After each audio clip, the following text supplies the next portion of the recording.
Yep.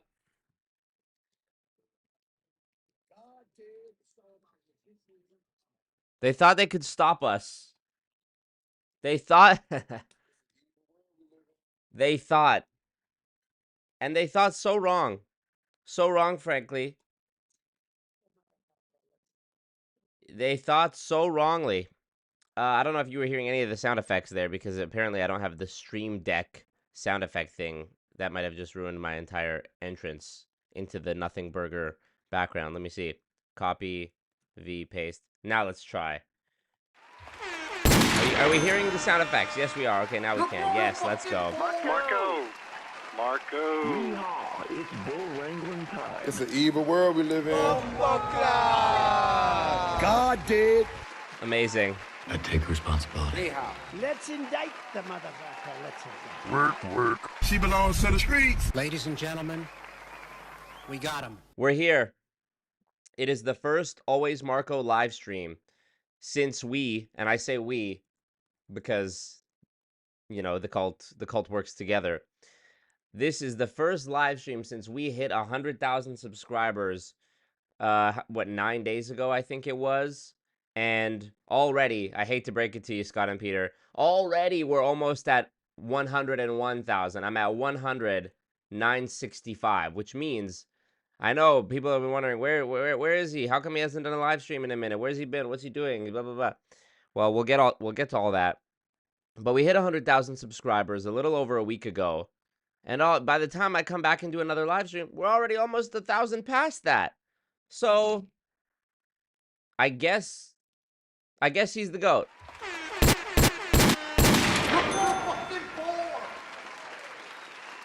Now, the truth is, where have I been? Well, when you hit 100,000 subscribers, there is an Illuminati rite of passage where you as a cult leader get to meet with other prestigious cult leaders at a global summit. It's at a secret location. I shouldn't even say the country, but it's in Switzerland. Sorry. It's in Switzerland, and I was in a lodge. They drew blood from the bottom of my foot after sweating in a lodge, and there was a whole bunch of other ceremonial type things involved. I won't get into it too much because I don't want to jeopardize or revoke my membership, of course. But I was there, and I thought, I should really get back to where I've been staying. I should really get back and do another live stream. But then I was like, let me do a live stream. I try to open my phone. I couldn't even get into my phone for like 6 days because if I open my phone, it's just like ding ding ding ding ding ding ding ding ding ding ding ding ding ding with notifications. Donations coming in, Shopify merch orders from alwaysmarcomerch.com. Link in the chat. Love letters, emails, Instagram, DMs. By the way, I'll take this opportunity to say right now that I'm at 100K, Jenna Ortega, leave me alone. What's the other girl? Sabrina Carpenter, leave me alone. Kylie and Kendall Jenner, leave me alone. The girl from TikTok, all three of y'all, leave me alone. Kim Kardashian, leave me alone. Caitlyn Jenner, leave me alone. And the girl who played the sexy police officer woman in Rush Hour 2, leave me alone. So, yeah, it was a lot. It's been a lot. But this is the struggle, we deal with it. We deal with it. This is the trials and tribulations, and we wouldn't rather have it any other way. It still doesn't sting as much as 61 people watching and only 31 thumbs ups in the chat. It still doesn't sting that badly, but that's okay. You might recognize the thumbnail from this live stream, and you might go, wasn't that the thumbnail of his last live stream? But yes, mistakes were made, and I thought, this actually fits the topic of what I'm going to cover on tonight's stream way better, because the Eric Worre Sylvester Stallone conference, which I thought I was reacting to on the last one, was actually just like a Zoom call leading up to it. So I changed that one. I changed the title and thumbnail of that one, which, is unfortunate. If anything, I should have changed the title and thumbnail for this one. But anyways, it is what it is, and we're at 100K. We don't give a fuck. So it's amazing. And because it's been a little while, since I've streamed. By the way, Maria, welcome to Executive Team Leader. Congratulations, Maria. God did.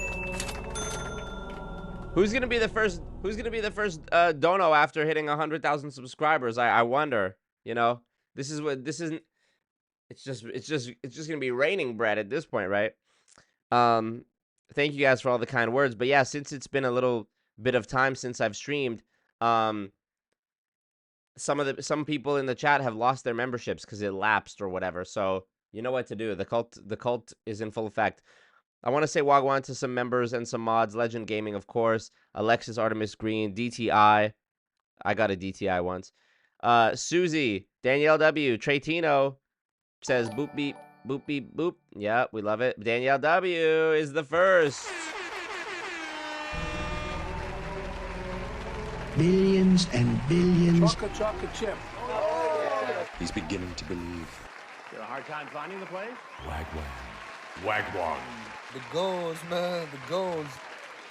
Put your pussy lips on live, I'll give you $1,000. We love it. Thank you so much, Danielle. Appreciate you. We're still working towards the shirtless stream. We're still working towards the... Nah, I can't. It's too crazy. Please. It's too crazy. Please don't say it.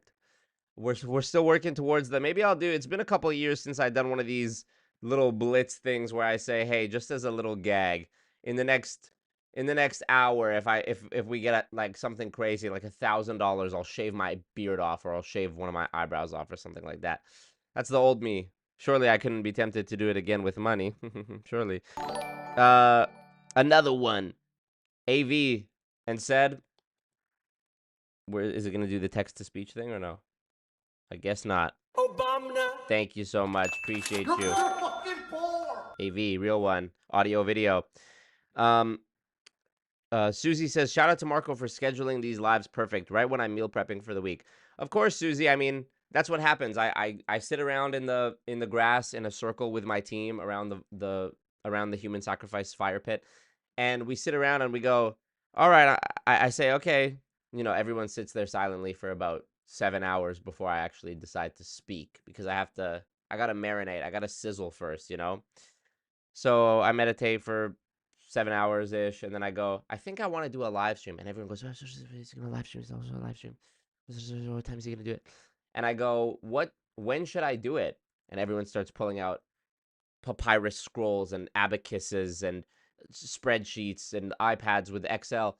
And I look around and I wait, and my lead advisor comes to me and they go, you know, of course they lower their gaze before they address me, and they look down at the ground and they show me the top of their head and they say, my liege, Susie is going to be doing meal prepping on Sunday night, so that might be an opportune time. And I just put the back of my hand on their shoulder and I say, away with you. And then I went to go ruminate on it some more, and here we are. Geldemore, Wagwan, Geldemore, longtime OG, super goon, big bag dropper as well, from what I recall. Thank you, Geldemore, for being here.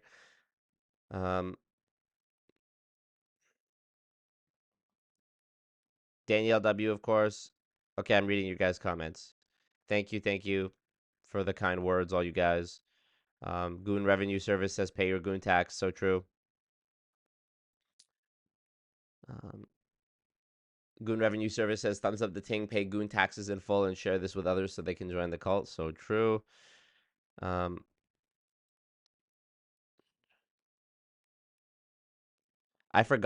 posted one of those ask me a question things on my Instagram story the other day, and I got a lot of funny responses, and then I was just like busy and I forgot to like repost any of the responses. So I wonder, will it still allow me, if I go into my Instagram story archive, will it still allow me to like see the responses? And like at this point, do I even bother? It's been like 3 days. Stories archive, let's see. Can I do it? Can I even do it still? Yeah, I can. So many of the answers, Peter, a bunch of people said Peter Island, and it's making me think, like, is that a real place, Peter Island? Some of the people that comment say the stupidest stuff. Some of the people say the stupidest stuff. Losing Fortunes Radio HQ, Scott Johnson's house, so funny. You guys are hilarious in your as not as many people said Epstein Island as I expected. A bunch of people said something related to Amway, like Amway Resort, uh, Amway HQ, Goon Lagoon, yeah, Amway Ethics Office. So funny. A bunch of people said things like that, but you know,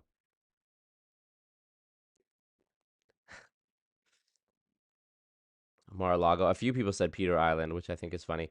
But I don't know. I didn't decide to share any because changed my mind.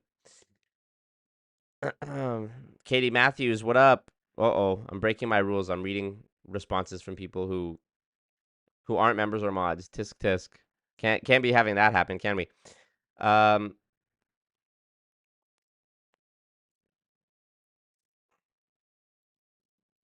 Sydney Sweeney, definitely leave me alone. I mean, I had to block Sydney Sweeney, to be honest with you. It was getting too much. Legend says selling mod ship for $1 million, 10% of this will go to Marco. I agree with that. I agree with that deal. Marco cares for his cult. So true. Watching from Africa. Hell yeah. Daniel, not Danielle. Yes, you are in my downline. Congratulations. Thank you guys to I've never heard of Peter Island. No, I haven't. Oh, I thought people were making like a Peter Mingles reference. Peter Island. It's in the British Virgin Islands. Is this like an Epstein Island adjacent sister island? I don't know. Um and Paz says Peter Island is Amway's island. Are you serious? Surely I must have heard of this before. Peter Island, Amway. Oh, damn, no way. It was owned by Amway Corporation from 1978 till 2001 when full ownership was transferred to the Van Andel family, co-owners of Amway. Are you serious? Peter Island is the largest private island in the British Virgin Islands and home to the Peter Island Resort and Spa. Holy fuck. I So are all the spa products like Amway Artistry products? Oh my god, that's so horrifying to think that there's an Amway Island. If I ever go missing, look for me there. I mean, technically I am missing now, but you get me. Oh my god, Amway Island. The island is predominantly underdeveloped, but contains hiking and biking trails. Oh yeah, underdeveloped. But there's gonna be like a little shrine in the middle of the forest with an underground bunker that has like a network of tunnels and shit, I bet. Wow. Well, you learn something new every day. I thought people were making a Peter Mingles reference. I was like, haha, Peter Island, how funny. But now I realize it's a real thing. Crazy that me, somebody who knows so much about Amway, didn't even know about that. Crazy. Penn Island, yeah, that's a big one. Um,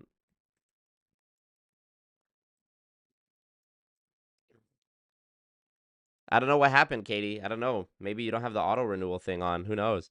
But I don't know if my eyes deceive me or if it's glitching out. But it appears that we have 292 people watching and 44 likes, which 44 thumbs ups, which doesn't make any mathematical sense. So it's got to be an error. Thumbs up the king.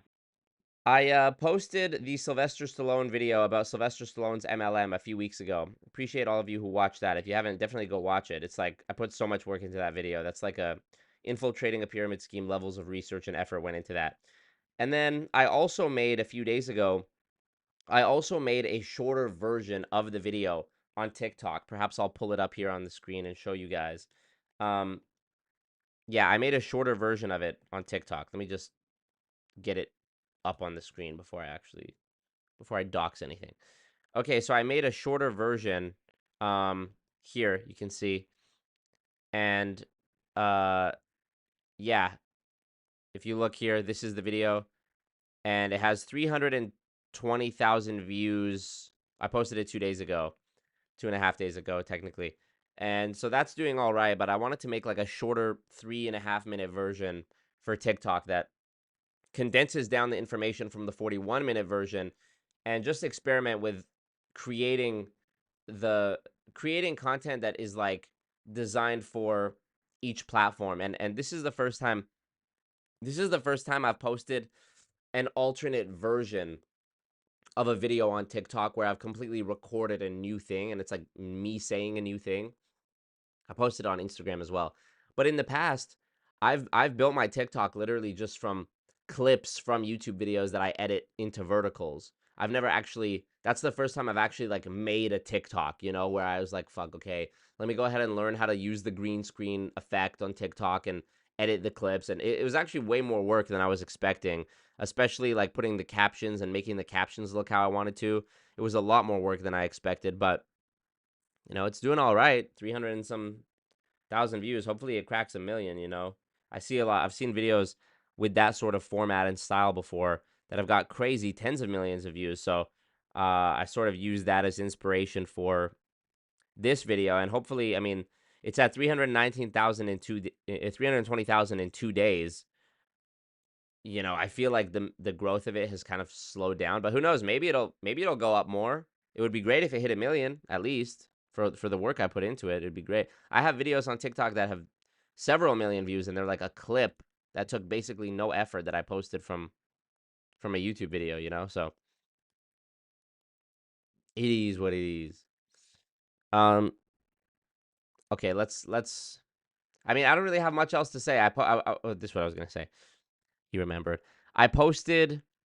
I've been posting a lot of good content. I posted also the members only Q&A video less than 3 weeks ago. A lot of you guys really seem to like that. So if you're a member on YouTube or on Patreon, you can get access to that. I'm gonna be doing more of those Patreon only videos. I really thought that was fun. Um, and then, you know what's crazy is I put out the 100K, my 100K subscriber special. It's this video here on the left that you see called Every Influencer is Lying to You. Your boy did a little rebrand too. Look at the banner. Look at the banner exposing scams and schemes. Looks so good. Looks like a superhero. Um, but yeah, I did this video, which I shot in Bali over a month ago, but I was at like 97,000 subscribers, I think, 98,000, something like that. And I was like, hey, I want to film a video. I want to make a video for 100K. And I started writing that video back in like, I want to say March or April. I had this idea of like, what if I make a video where I'm like pretending to be a scammer guru, like showing off his Airbnb. That was like the inception of the idea, and then it kind of grew from there to me talking about all the other things I talked about. And yeah, I didn't know when I was gonna film it or where I was gonna film it or what I was gonna use it for. And then I um fast forward, I decided to film it in Bali. And yeah, filmed it. I thought it turned out really good. It was an opportunity for me to do something not in front of a green screen. I mean, sorry, not in the emperor's compound. And film something on location. My friend was with me, and he helped me film some of the shots where it's like me standing or like walking, you know, some of the handheld shots that I would have struggled to do with just a tripod or just simply wouldn't have been able to do. And it was an opportunity as well for me to get like behind the camera and on some shots do like some b-roll and apply some of the like sort of cinematography and color correction things that I've learned over the last few years, which people don't know this, but I'm actually like a halfway decent photographer. And you've never seen any of that photography work because I'm the one that's like holding handheld shooting other people. Like I have some photos of my friends. Like if you go on Fidel's Instagram, you'll see like a bunch of photos on his Instagram that I took. Um yeah, I've done a lot of, not a lot, but like I've taken a lot of photos for my friends, just like out with my camera in different places, and they've been exceptional. And yeah, it's just like it's like one of those things where it's like you ask your friend to take a photo of you and it sucks, but you take a photo of them and you're like hitting all the angles.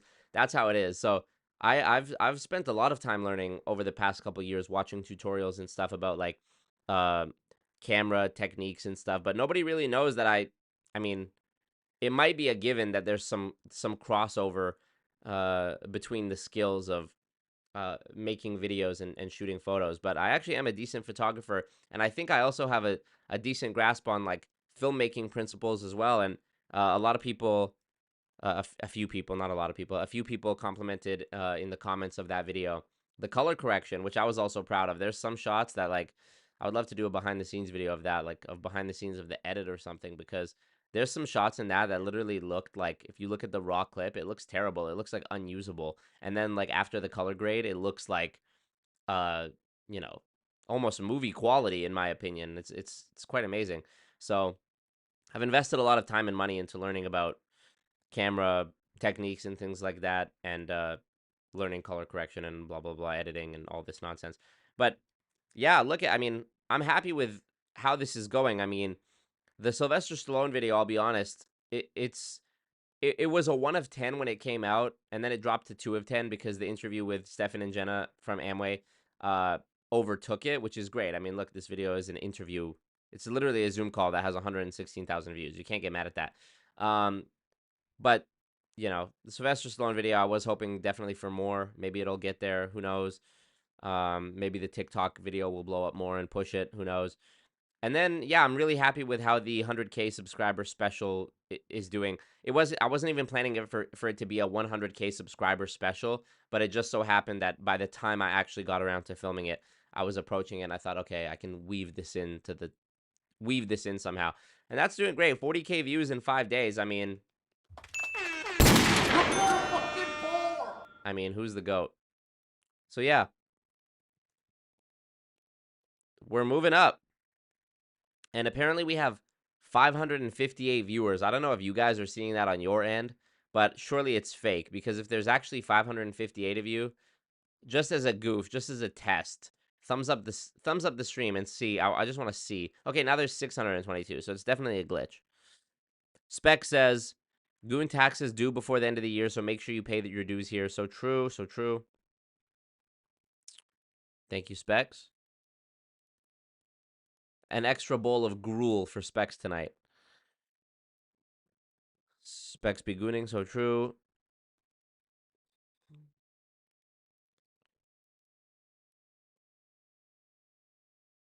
I'm reading your comments. Sev says I got a commercial for Wix. By the way, many people have commented like, "Oh, I got an ad for an MLM before this video started. I got an ad for Tony Robbins before this video started on my videos before." I found out, well, I guess I was reminded because I must have known a long time ago and then forgot. But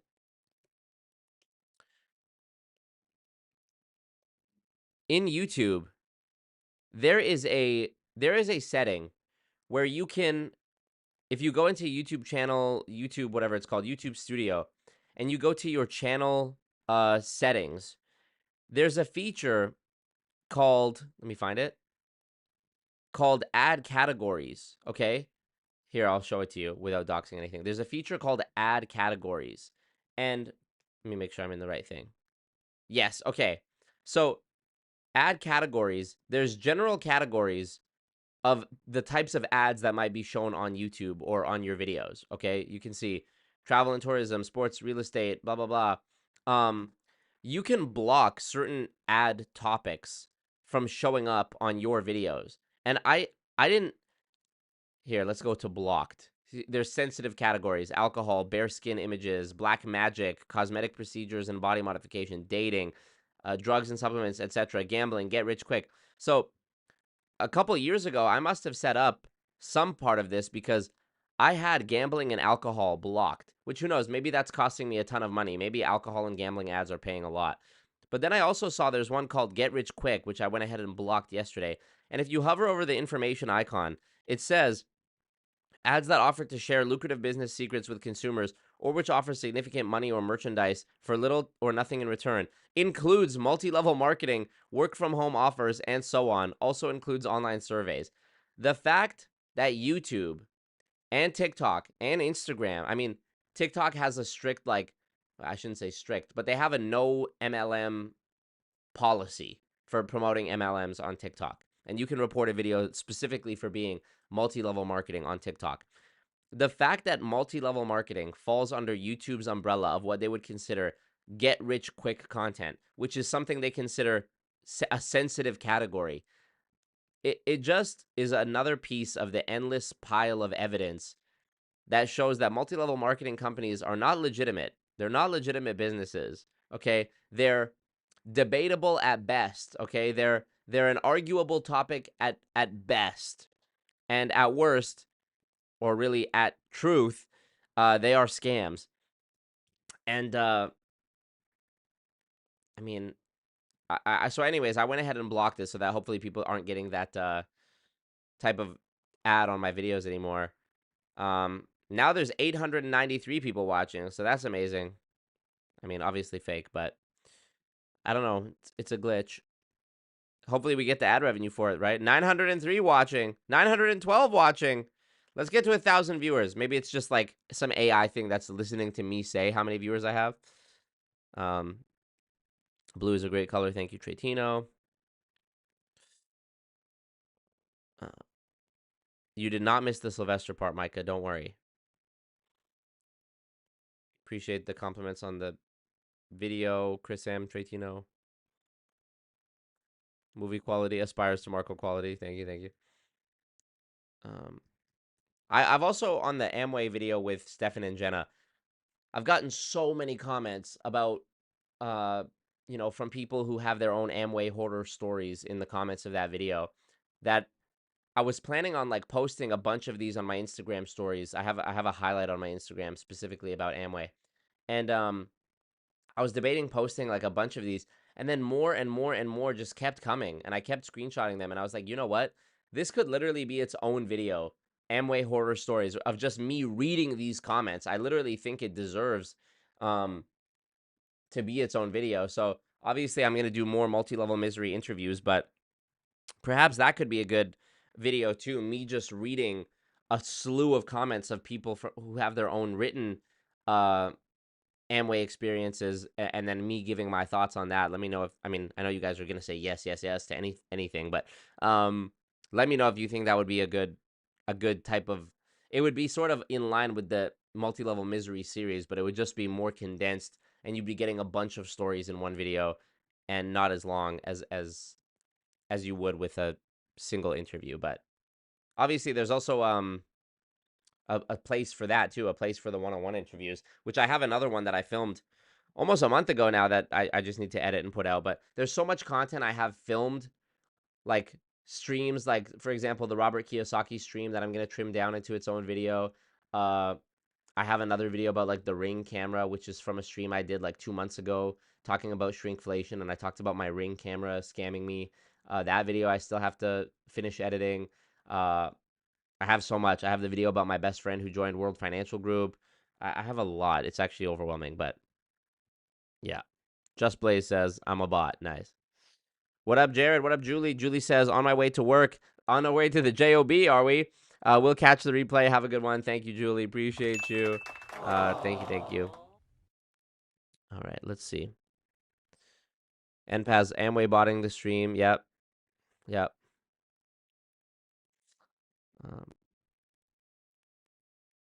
Tretino says, also get your coin and make them waste money on ads. I wouldn't block any. Yeah, that's another thing. I should probably unblock it, because I know that like if they're spending ad money to show an ad on my video, they're wasting the money, you know. So that's probably good. People already hate ads anyways, so I should probably allow.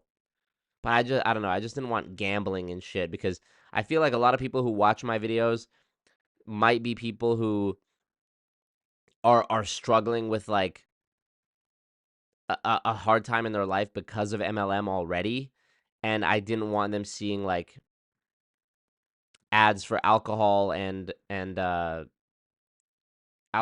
gambling, in case that was something that they were using to like cope with MLM. But if you're watching my videos, chances are you're already either on your way out of an MLM, or you were, you know, or you're already out. So maybe you're right about that.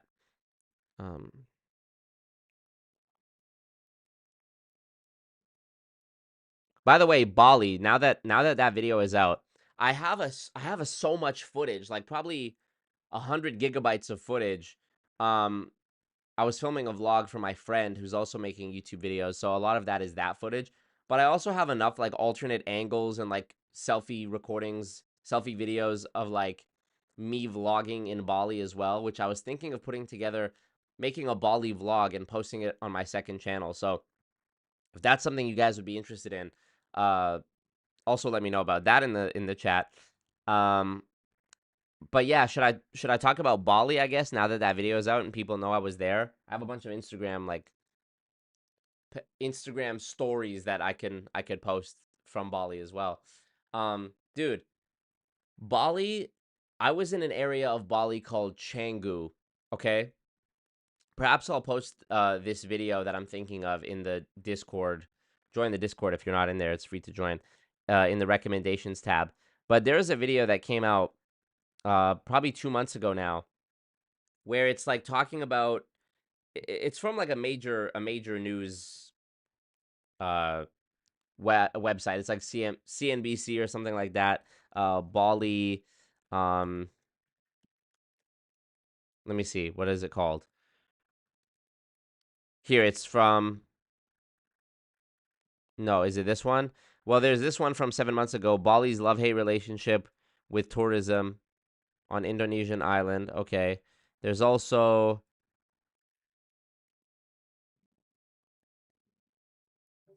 Anyways, I'm trying. I can't find it, but it was a really good video. I'll see if I can find it and I'll post it in the Discord. But there was. It's a video about how Bali has become so gentrified, which, dude, I was with my friend. He told me he had been to Bali in 2016 and 2019. 2019 was the last time he was there. And that's only 5 years ago, okay? Almost 6 years ago. He told me that it was beautiful, you get everything you'd expect from Bali, the rice fields and all this. And when we went there, he was like, I don't even recognize this place. And I could tell, even though I'd never been there before, I could just feel that I was late to the party. I could feel it. You could look around and see like, okay, there's no Balinese people here. There's no Indonesian people here. And mind you, I was in an area called Canggu, so I'm sure it's not like this everywhere. But the amount of traffic of people on bikes, the amount of danger that inherently produces. I fell off the bike. I fell off my bike and I got a scar on my hand here from falling this way off the bike because the traffic was so insane and I was on like a gravelly road and stopped too quickly and whatever. The construction was like all day. Like you're riding your bike and you get stuck behind like a cement truck often. So much noise from construction, roads under construction, which when the streets are already congested like that, not a fun environment. And then just like you've never seen so many. So, okay, maybe you'll see this in the vlog. We went to this gym in Canggu, Bali called Obsidian, bro. I think I wonder if there are videos of this on YouTube. I haven't checked, so I'm gonna check right now. Obsidian Bali. Okay, so there are some gyms about Obsidian in Bali. Okay, we rated the top 4 popular gyms in Canggu 3 months ago. 1 year ago, best gym in Bali, Obsidian Fitness. Dude, listen to me when I tell you. I was only there at that gym for 1 day before I had to come back. My friend ended up staying in Bali longer than I was there. He was there about 3 weeks. I was there 1 week. He was there every day at Obsidian. And he told me literally that... Come on now. Panda underscore Poxige DIDDDDDD. Wow. Can it be? 50 Canadian dollars for your new crotchless crotchless jiu-jitsu underwear. Thank you, Panda Poopsie. Wow, it's been a minute, bro. Money. Thank you, bro. Appreciate you. It's all about residual income. We're coming up in the world, bro. We're coming up.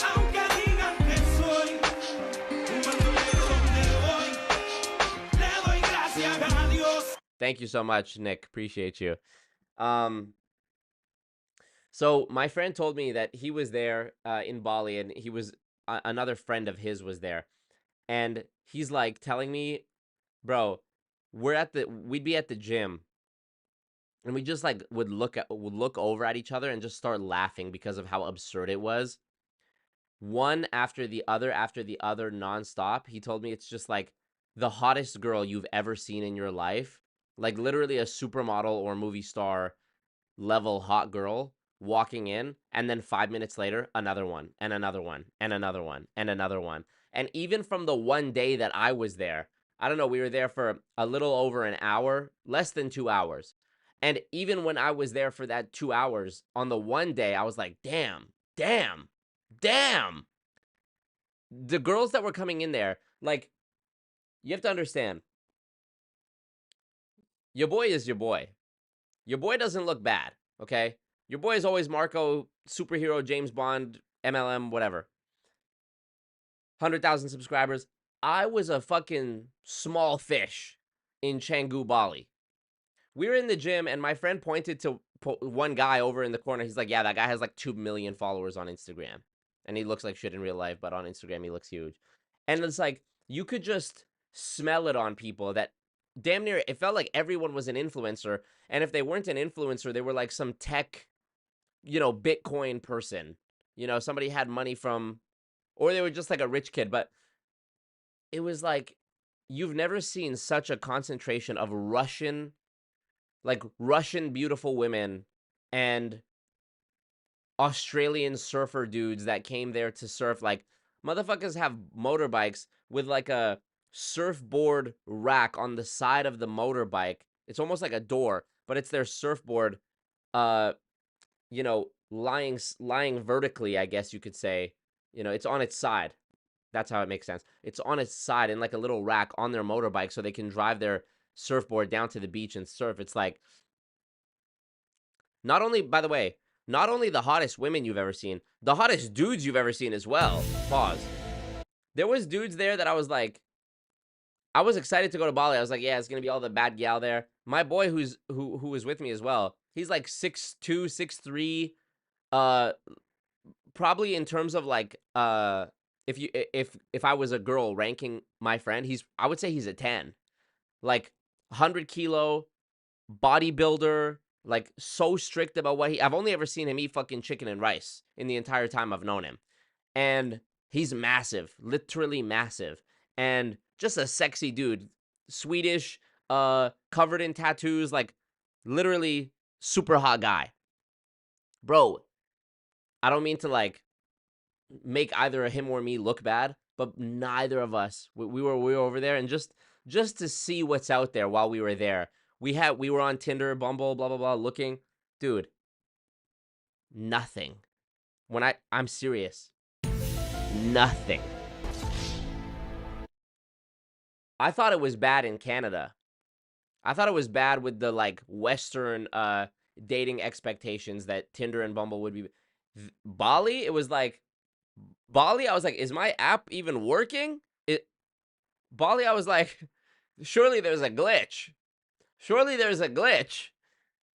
And it was the same for him too.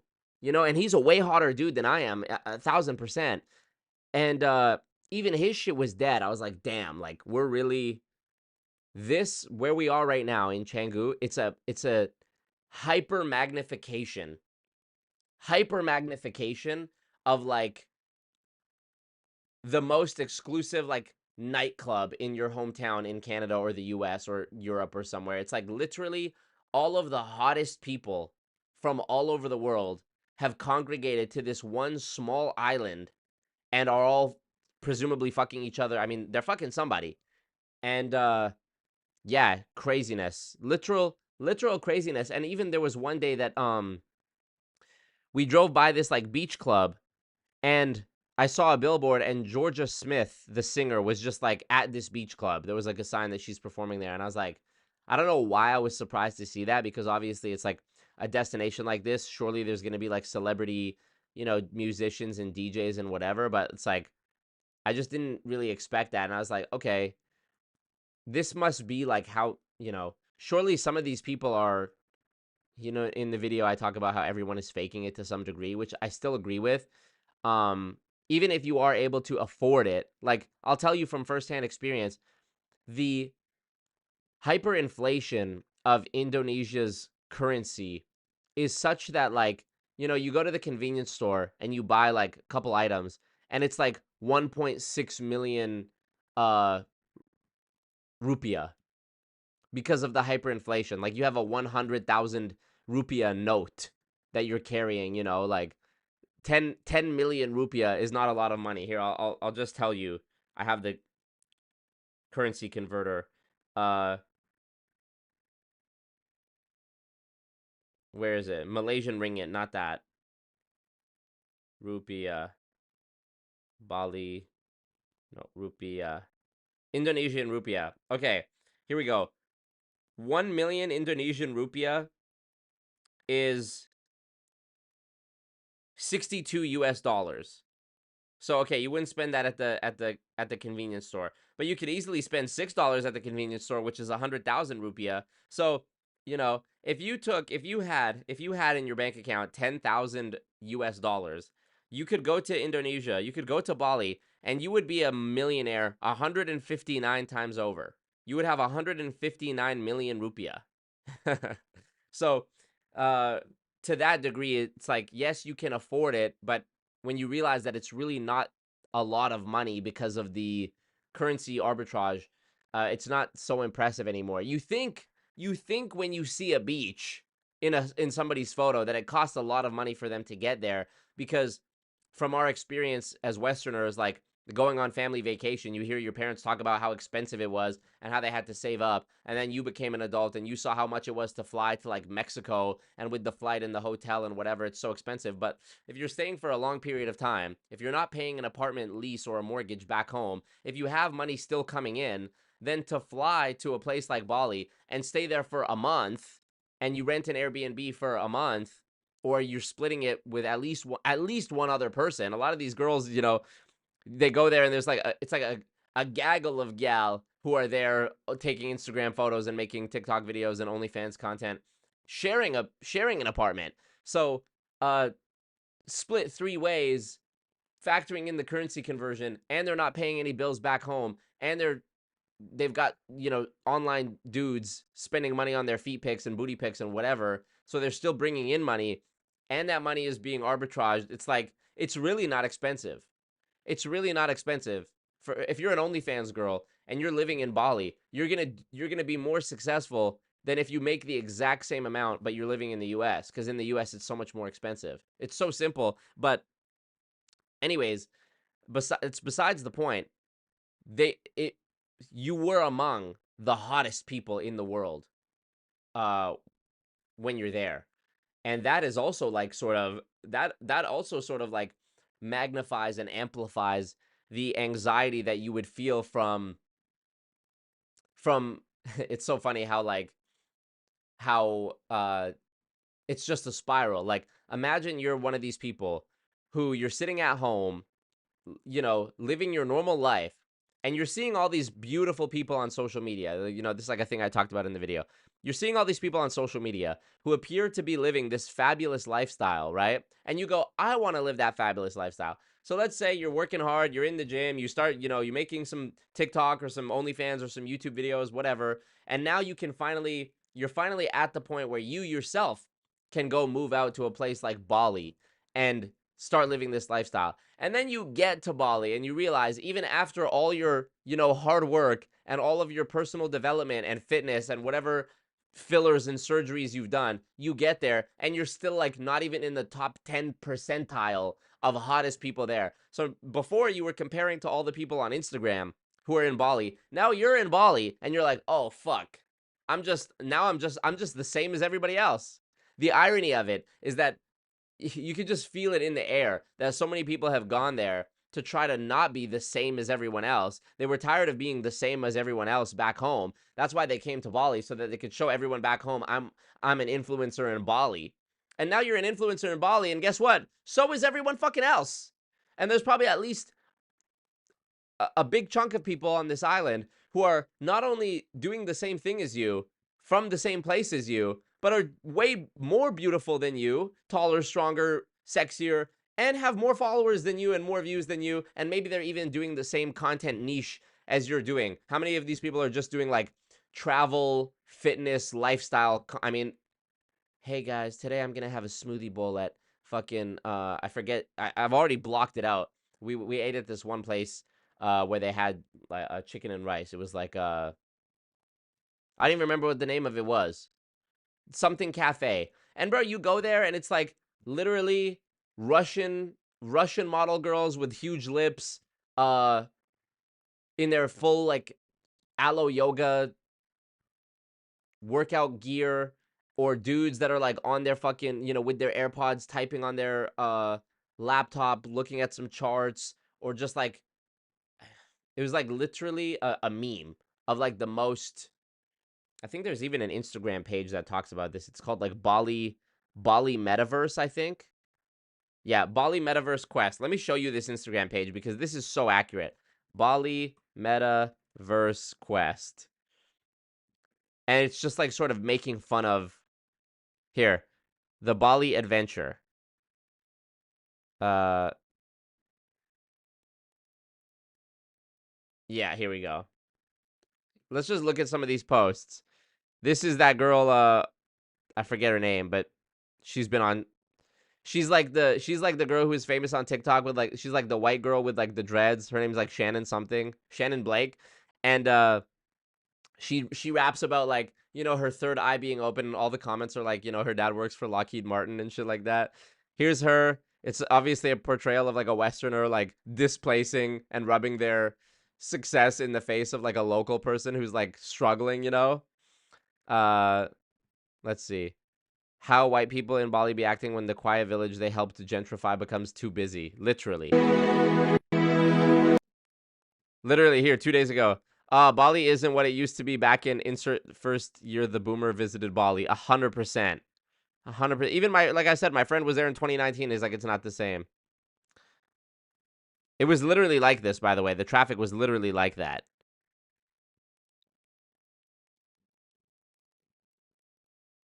Let's see.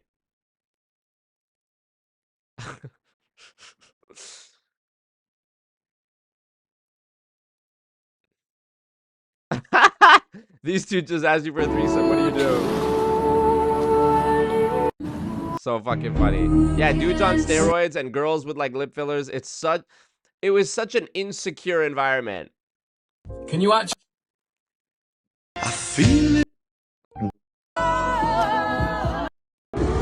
Why is it only showing me reels? I mean, I saw way better ones than this.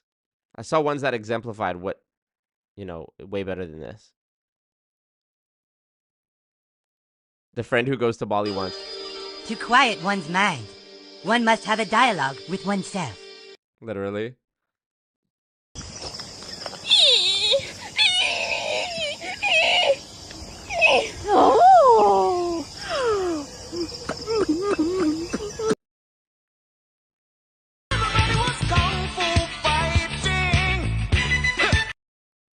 The vainness of these people in Bali. I couldn't even fucking tell you. Influencers being told the rice field view of their new Bali dream villa has been purchased by Pepito, Burger King, and the world's biggest JFC, which is like, what was the J for? It's like a KFC knockoff. Something fried chicken.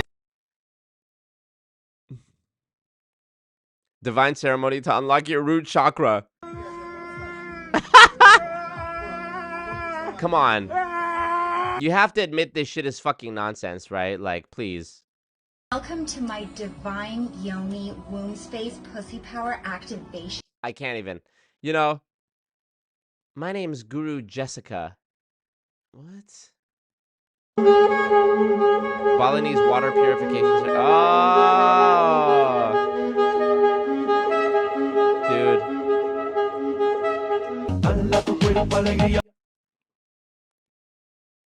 That'll be $3,000, please. Girl, film this. Film this. LOL, even a Bali page talking about Israel. You know. This was what it was like. The bottom image is actually what the traffic was like. Bali Girls Trip Starter Pack. Let's see. Yep. Falling off the bike is so accurate, yep. Oh my god.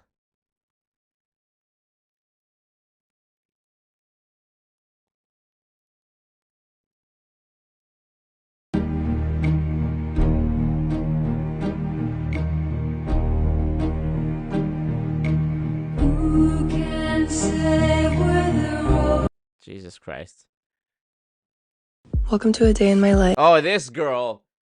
I wish I ran into this girl out there. The late-stage capitalism, narcissistic white girl urge to move to a poorer country and act like you're better than everyone because you eat raw meat and speak like you had a lobotomy. Watch this. Living in Bali. I wake up so hungry, the first thing I did was have breakfast, which was raw steak with olive oil, and then I went outside to get natural sunlight and moisturize with Radiance face oil. I also had raw milk and dates with coconut oil for breakfast, and then I did some writing, had a coconut water to hydrate. I spent some more time outside and pulled some cards. Then I got on my scooter and went to my favorite cafe to get some work done. I wandered into this. Some work done. Guaranteed, by the way, that was the same fucking cafe I went to. And this shop she's in, you see so many of these little like boutique clothing shops there that are called like sun ethereal clothing, you know, and it's like barely any items inside. It looks like something you'd see in like LA on like Rodeo Drive, you know. It's just like it's not even like a real store. It's like an advert store, you know, like you can go in there and order an item, but they don't actually carry any stock. It's just like there for the branding of it or something. And so many of these shops with like English names, Crystal, you know, there was Crystal shops. Jesus. Store, and I ended up finding a really nice natural material dress that I got. I spent some time with Simba, and then I had a beet juice and went to the gym. I just did 15 minutes on the Stairmaster today. It was a rest day for me, but I still wanted to sweat. Then I had a pineapple juice and some eggs. These were so good. After this, I went home and got ready for dinner, and then we biked over to a restaurant. This was my dream dinner: raw oysters, beef carpaccio, raw fish, and lots of juice. Watched the beautiful sunset, and then went to a spa, which was no phones allowed, and it was also a full moon, which lit everything up. Left there, went to go get a sweet treat. How fucking exhausting. How exhausting is this? You know? Dude. Like, I'm just at Readers and Writers Festival, but I don't read and I don't write, so I don't really know why I've come, to be honest. That's a filter, think fuck, but... I've seen this trend and I'm a little curious. What name do I look like I should have? Oh my god.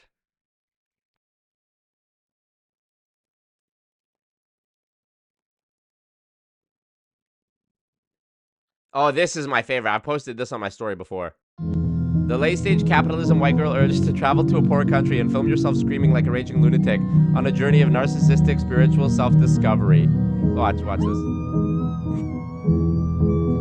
Dude. Laughing, watching Balinese people make money off all these kinds of people.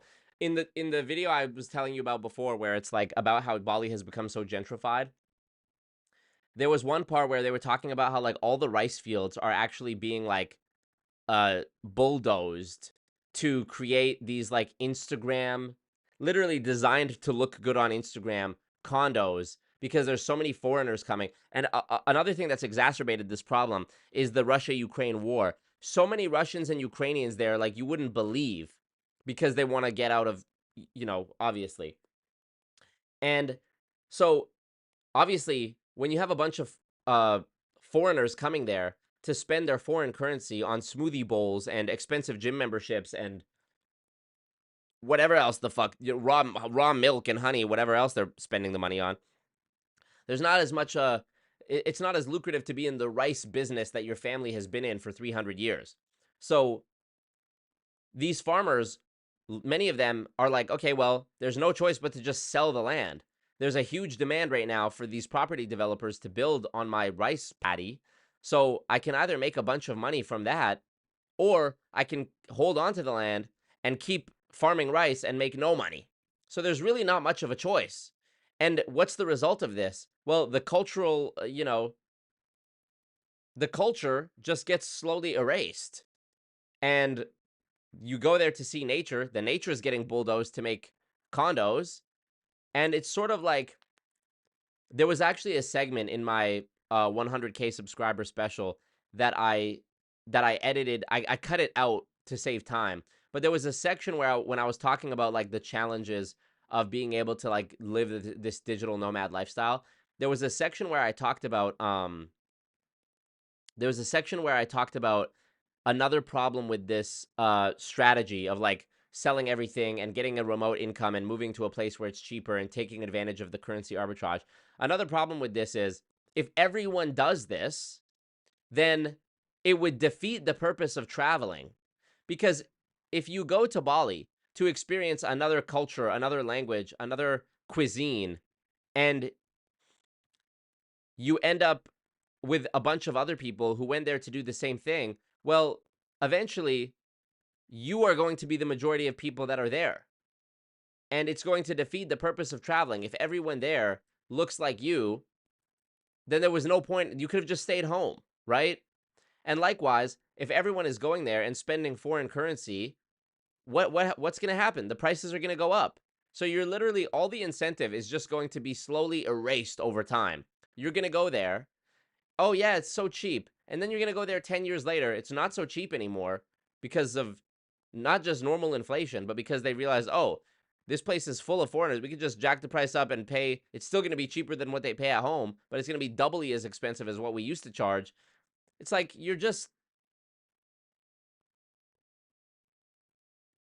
it's like the reverse problem of what's happening in Canada. In Canada, when I was last in Canada, you know, I had been feeling this like for the last few years building up, but eventually it got to a point where I would be in Canada and I look around and I'm like, where the fuck are all the white people? Where are you guys? Are you okay?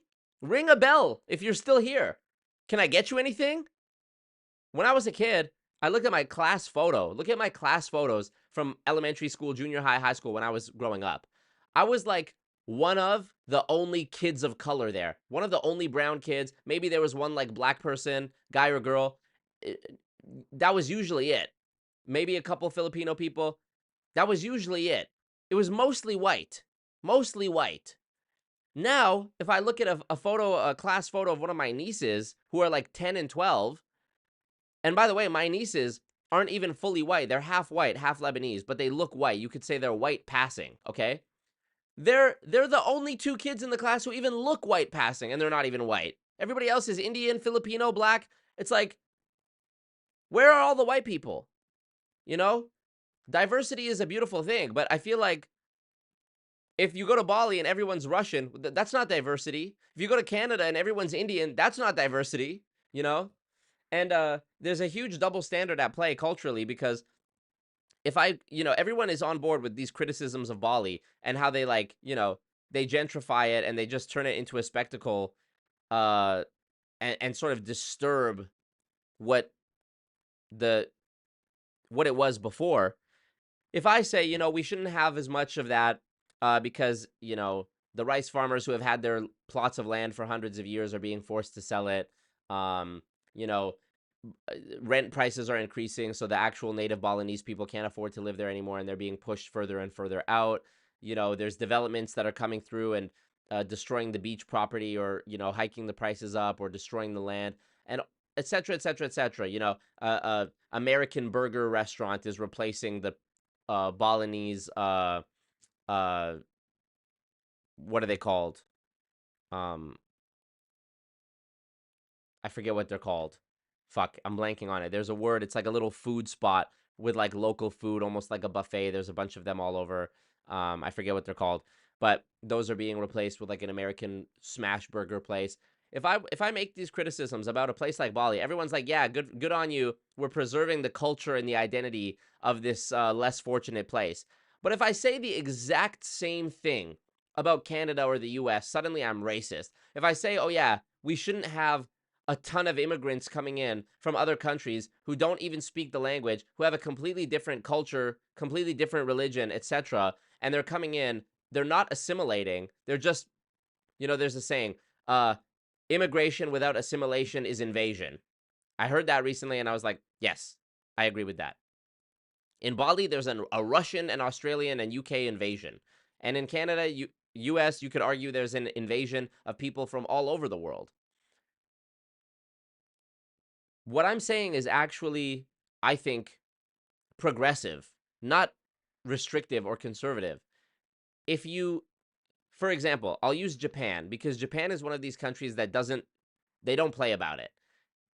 If you go to Japan, you want to experience Japanese culture, not just the food, not just the landmarks, but also the people, the language that's being spoken around you. You want to see Japanese people when you go to Japan. If I went to Japan, where they have a declining birth rate to the point where it's a crisis and they offer incentives for people to have babies. If I went to Japan and I married a Japanese woman and I had a Japanese baby, they would never say, no matter how many years I lived there, if I lived there from now at age 28 until the day I die, I would never be considered Japanese. Never. Even if I learned the language fluently, even if I could read and write in Japanese, even if I, clung to all the Japanese traditions, even if I moved up to the mountains and took some ancient trade to learn how to fashion a samurai sword from scratch, they would never consider me Japanese, ever. And likely, my child that I had with this Japanese woman, who is half Japanese, but whose father was not Japanese, they would also probably never consider my child to be Japanese. And even if he looked Japanese, they would say, oh, you could tell there's still something off about him. He's not all the way Japanese. We don't consider him Japanese. That's just the truth. If you go to Canada and you just rocked up on a boat to Canada and you've been there for a few years and still barely speak the language and you are, you're not a white person, you could say, I'm Canadian. I'm just as much Canadian. You're just as much Canadian or American as somebody who is like a white person whose family has been there for generations. I don't know. To me, that just doesn't make sense.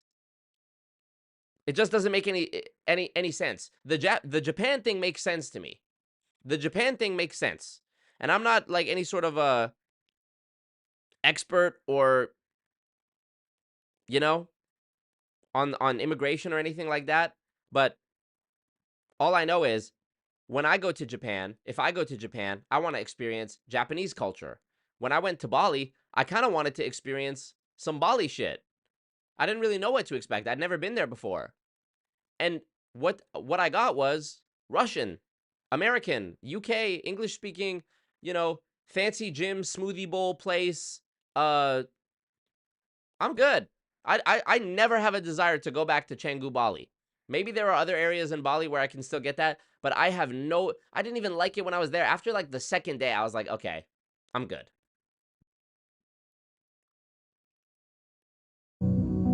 Hey girl, film this for me. Surely the Balinese people that are doing this, you paid money to sit there and have somebody pour water with flowers on your fucking head. Literally. Surely these Balinese people who are watching these Americans and Russians come and do this are thinking, what a fucking idiot, right? She's wrapped in the sacred hotel beach towel. So you just pour things on them and let them scream a bit and they give you money? I'm going to discover myself. Jesus fucking Christ. I scream in the shower for free. Self-indulgent nonsense. It's sacred and spiritual until influencers put a tripod and make it content. Jesus fucking Christ. Can you believe I used to be addicted to coke? Yeah. Yes, Emily, we can.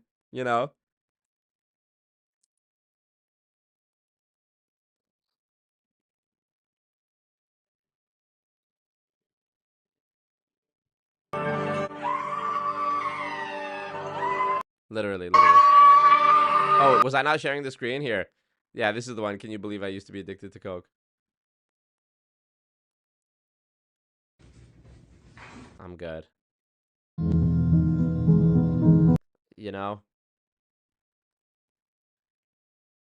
They say, oh, don't eat that food, don't eat this food, don't do this, don't do that. They don't really know.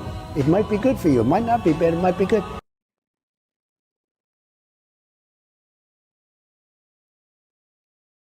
You know?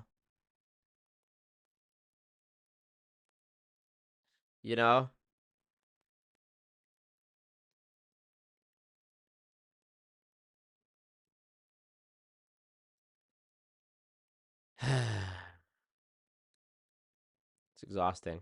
Let me read y'all's comments here. I'm going back a bit. Susie says Amway Horror Stories should be a series. Okay, I'll got it. I'll do it.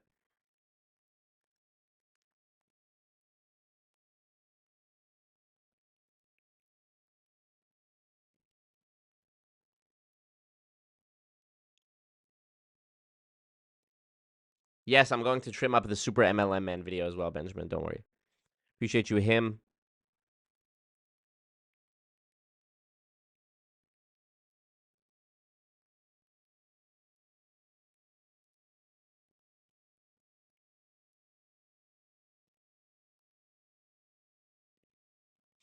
Super MLM is one of the funniest streams. What do you think of when I say network marketing? Apple juice? Classic moment. Appreciate you, Johnny. Okay, let me read your comments here. I'm reading your comments. Nick is in the chat. Panda Pooksy, thank you. My dad was partially in a Christian fundamentalist cult, so empathize. The one the Duggars were in. Damn. Shiny Happy People on Amazon Prime. Marco is on the juice, not natty. Really appreciate you saying that, Joseph. If I ever do hop on juice, I will let you guys know. But right now, I've just been trying to eat clean and train. Spec says, you're an Edmonton 10, but a Bali 3. Bro, I'm a Bali 0. Real shit. I'm not even going to lie to you. Marco has a third leg. Thank you. Bug, what up, Bug? Bug says, WTF, love her. Who? I've gone back too far. Shannon Blake? Is that who we're talking about? What up, Bug? I feel like it's been a while since you've been here. Welcome, welcome. Yeah, thumbs up the ting. The bots are gone now. We're free. We're safe again. Susie says, I heard one saying from a comedian, move to the city where you are the taste of that city. Different cities have different versions of 10s. Ah, smart. A 10 in New York is not the same as one from Miami. Yeah, Marco's a 37 in Eugene, Oregon. So true. Toronto 10, says Tretino, but I'm not taking my chances anywhere else. LA 6 to 7 is a Kansas 10. Nice. Legend says, I'm a Florida 10 and a Bali 10. Lies. LA, plastic surgery may be the thing, but elsewhere that plastic look may actually make you look like a 3. If you're a girl with a beating heart, you're a 10 in India. You're a 100 in India, and you better watch your back. Okay, let's see. By the way, no, I'm not going to say anything. I'm not going to say that.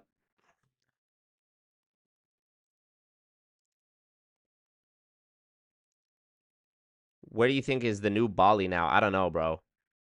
I hate it, though. That girl gonna bring home a tapeworm souvenir. Yeah, like eating the raw meat and shit. What the fuck?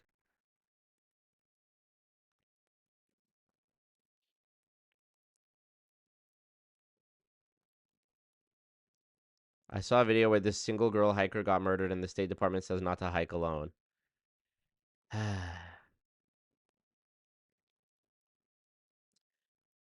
Holly says, in North Korea, I forget the name, but there's a city where actors or models are paid to look hot and happy to spread the idea that people there are not starving and depressed. Probably Pyongyang, right? Probably the capital. I would love to go to North Korea, but they'd never allow me in. We're hiding. The white people are hiding. Okay. All the whites are in East Hastings. Yeah, so sad but true. Sad but true. Spec says the whites are in Florida.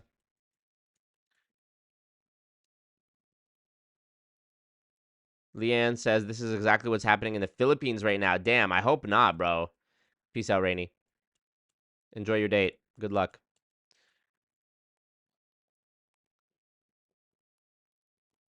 Immigration without... No, I said immigration without assimilation is invasion.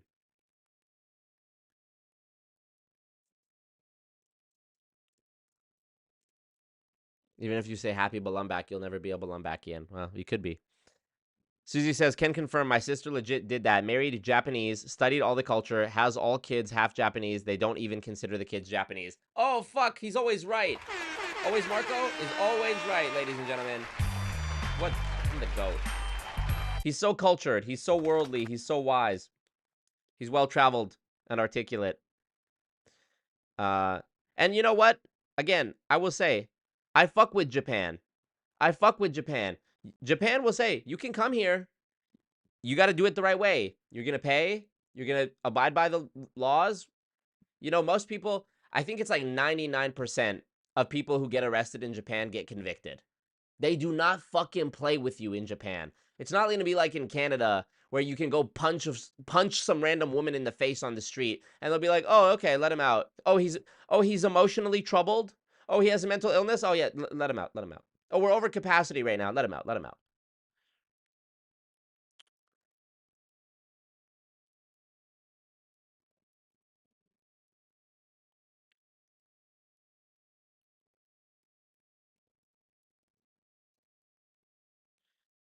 JS says, years ago, a man from a certain company came to my house. He claimed to be a wealthy, but he was obese, smelled bad, and his car outside was beat up. I actually felt sorry for him. Yeah.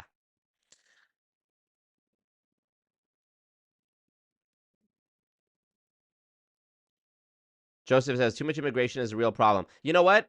I'm safe from the accusations of being a racist or a bigot now that Justin Trudeau, the literal liberal figurehead, that, you know, the shrine of the guru of the libs, now that he has officially come out and said, hey, we brought in too many immigrants, now I can't get in trouble for saying it. Now I don't feel too bad for saying it. I never felt bad for saying it. I always knew it was fucking true. But now nobody can get mad at me for saying it because even your boy has admitted it. When the guy who caused the problem admitted that he caused the problem, well, you can't call me a bigot for calling it a problem. It is a fucking problem. And by the way, I'll even take it one step further. I think the vast majority of people who live in Japan should be Japanese. I think the majority of Japanese citizens should be people who were born in Japan to Japanese parents, a Japanese mother and a Japanese father who speak Japanese. And if I say that, the reason I want that is because I love Japan and I want Japan to preserve its culture and its heritage, and so that it remains a popular tourist destination for people to come visit and experience the culture for decades and decades on, and to preserve their identity and their food and their traditions and everything else. People would say, you know what? That's a very honorable and noble thing of you to say, Marco, that you care about the Japanese people and the Japanese culture so much that you wouldn't want it to become overtaken with Russian and American and UK immigrants who turn it into a Instagram backdrop. Appreciate you. But now if I say the exact same thing about Canada, if I say, I think Canada should be majority white. Oh, he said the W word. And by the way, majority just means 51%. You would still have a melting pot. You would still have it would still be a huge cultural diaspora. It would still be a huge variety of people.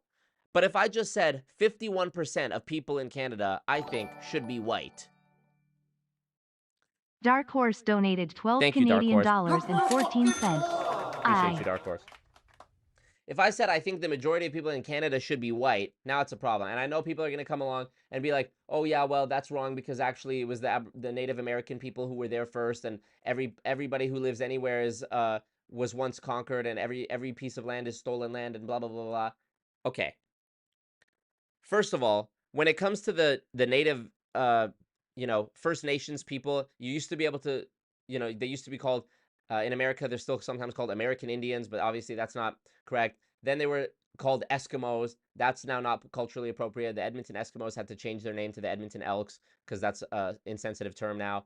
And then you were able to say Aboriginal. When I was a kid in school learning about the First Nations groups, they were called Aboriginal. It was called Aboriginal Studies. Now apparently Aboriginal is offensive. So I think First Nations is where we're at with what you're allowed to say.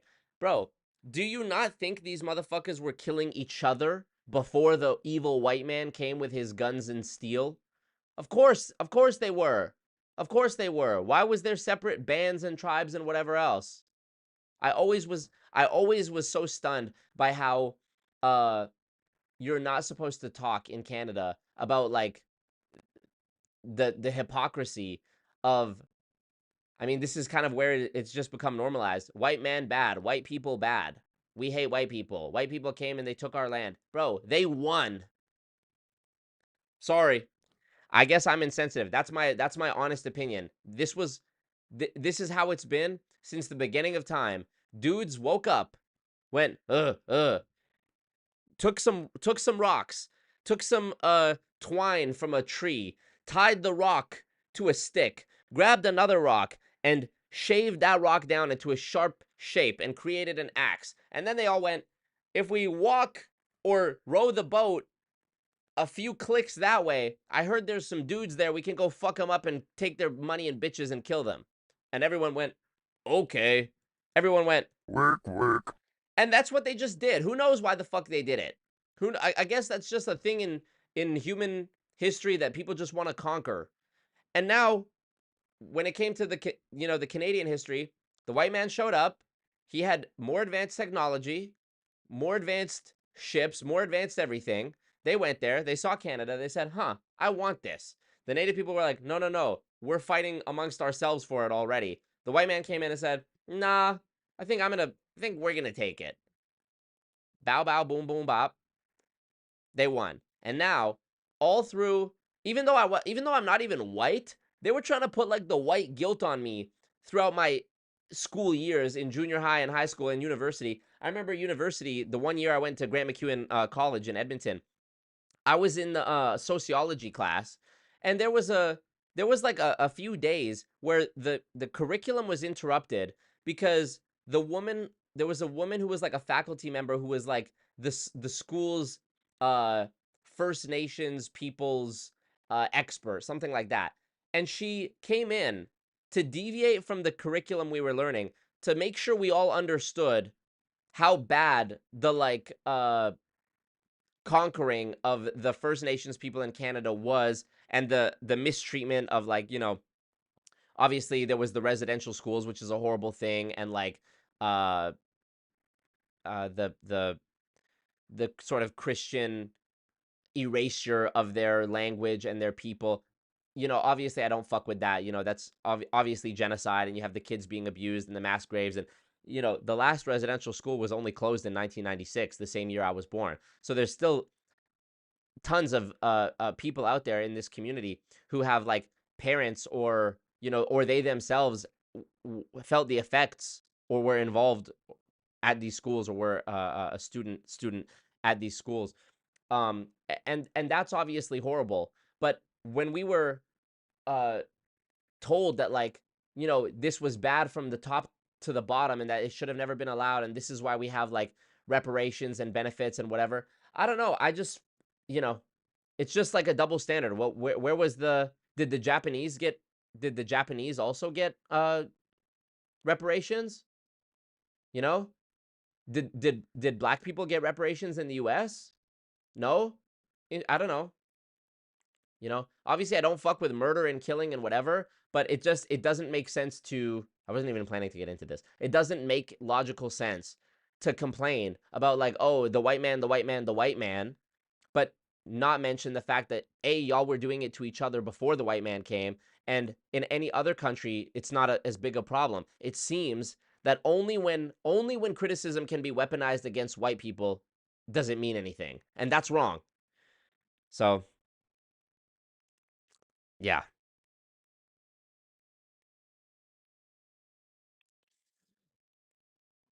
Joseph says, too much immigration is a real problem. What's wrong with countries having their own identity and customs? If you're coming to a country, you should assimilate to the culture and values. 1,000%. When I go to someone's house for dinner, when it's over, I thank them for providing me with food, and I go home. I don't take my shoes off and I don't put my feet up on the couch and go, bring me some dessert.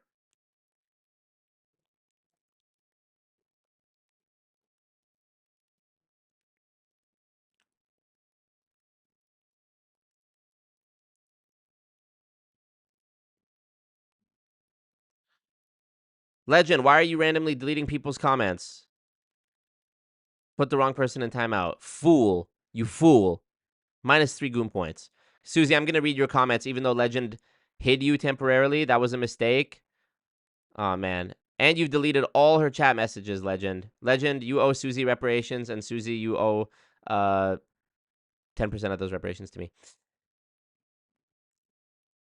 Okay, let me read the comments. Santana's bandana says, Muslim guy in Canada is not an immigrant. Well, I'm not Muslim. So Myth says, I'm an Indian guy living in Canada since 2016. Despite my best efforts, it's really challenging to find a friendly face these days. I only see disgust in faces as an answer to my friendly hellos. It feels like a curse to be me sometimes. Man, I genuinely am sorry to hear that. I'm actually genuinely, that makes me sad to hear that, because you're right. It's wrong that you're getting treated that way. You should be able to come from India and live a good life in Canada. You know, when I was in high school, I had Indian friends, you know. One of my closest friends in high school was an Indian guy, and uh it's a shame that the oversaturation of immigrants from India has caused this like general disdain towards individuals from India. Like you said, you've been there since 2016, which is before the mass influx of Indian immigration. But obviously, people that you meet, Somith, I hope I'm saying your name right. People that you meet on the street, they don't know that. They just see you as another one of a people who have arrived in too high a number. And yeah, I feel really bad. And that's the other side of the coin when it comes to the immigration thing, is not only are you erasing by bringing in a ton of immigrants from another country that have a different culture and language and look different, not only are you erasing the culture that was already there, but you're also putting those people who are coming in at a disadvantage, because now they're going to face like racism, prejudice, disdain. Listen to how articulately Somith puts it in the chat. It's really challenging to find a friendly face. I only see disgust in faces as an answer to my friendly hellos. This poor guy has come from a country that has come from his home country to Canada, presumably to seek a better life. And I'm assuming, let's give him the benefit of the doubt and assume he's a good person. He doesn't commit crimes. He's assimilated to the culture. He speaks English. He's contributing to the economy, on and on and on. He's paying his taxes, on and on and on. And still, because of no fault of his own, is being treated like an invader. And that's not fair. Forget the fact that it's not fair to the Canadian people who grow up there and now don't even recognize their own country. It's not fair to the people who are coming from another country. You know, read up about the housing crisis in Toronto, where you have people coming from India and living like 16 people in a single bedroom apartment, all contributing $100 a month and working Uber Eats or working some job undocumented for cheap labor, which causes then, not only is that a horrible fucking way to live for them, but on the flip side, now people who are Canadian citizens who are trying to like enter the workforce and whatever can't get a job because there's all this cheap Indian labor available. Now both parties are fucked. You know, it's not right, no matter how you slice it.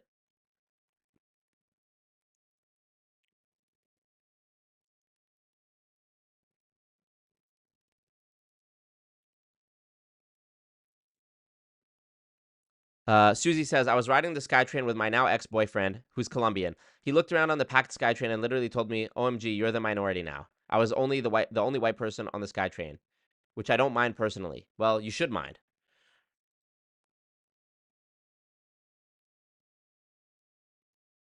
Legend on a Mad Ting. Can we get Susie back? Goon Revenue Service says, half white here. Marco speaking facts. Now, biologically, both my parents are Lebanese.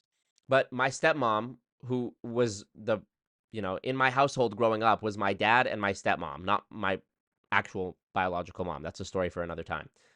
And so half of my family growing up was Lebanese people from my dad's side. And the other half that I grew up with was white farm people from Saskatchewan, literally farmers.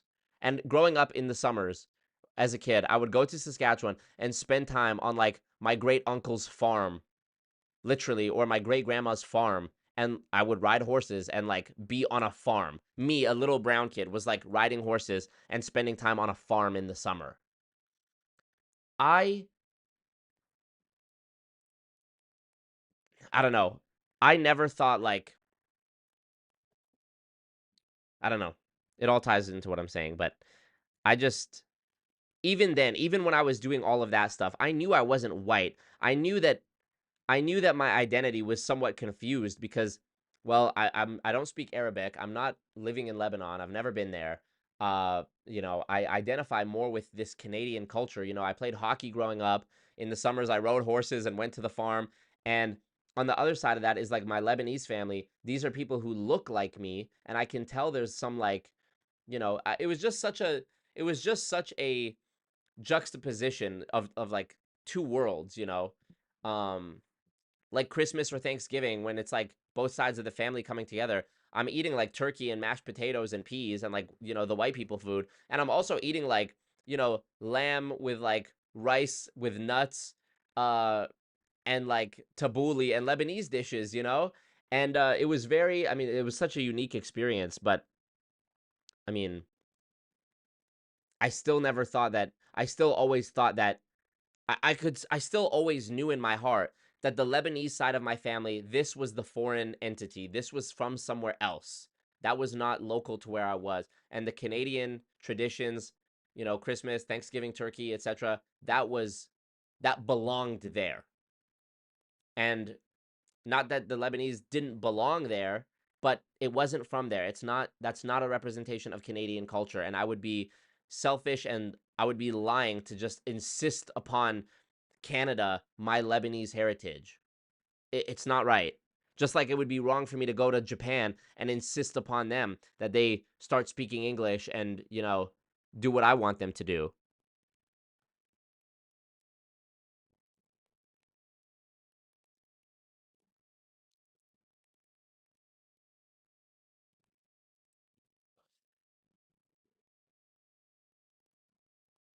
Spec says, I'm 1/17th white. Talk that shit, Marco. Hilarious. I've been in a white gal last month, says Specs. Says Legend. Talk that shit, Marco. Thank you. Don't feel bad for the actions of your ancestors, says Joseph. If you didn't partake, you're not guilty. Agree. Goon Commune is more of a labor camp. Oh, man. Goon Revenue Service says, is our Goon Commune like a residential school? Joseph says it's more of a labor camp. It is more of a labor camp, yeah. Yes, we can talk about Sylvester Stallone. Sorry. You know how it is with the streams. I haven't streamed in a while. I got a lot of thoughts. Goon community is a commune. If you need something, you just get it, man. Legend says, Susie, hit my DM so I can apologize in private. You're an idiot. Jared says, I'm Métis. I wouldn't be here without people seeing past their color and prejudice. Bars. It's also Canada's fault, not people from India. Of course. So Funny says, I already knew most of society wasn't worth my time at age 5 when Kermit the Frog came in on TV and told kids to collect coins for Halloween instead of candy. What? Okay, trolling.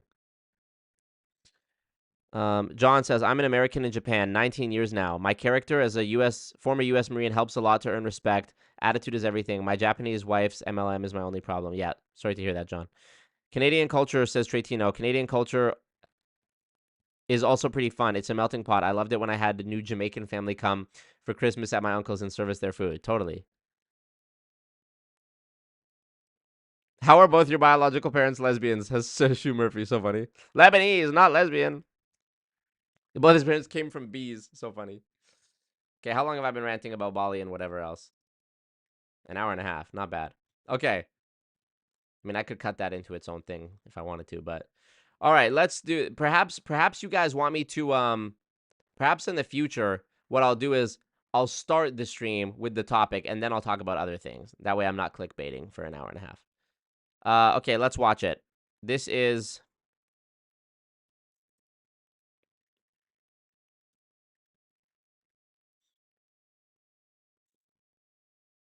here it is. This has only 110 views, which is amazing, and it's probably going to take some time to get through it. But let's check it out. This is Sylvester Stallone at Eric Worre's conference GoPro during COVID. Let's check it out. The description says, watch this if you are an entrepreneur, business owner, or network marketer.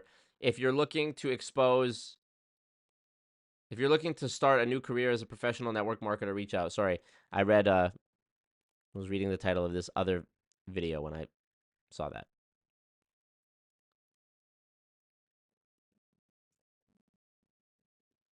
How come I can't add a video to my watch later now?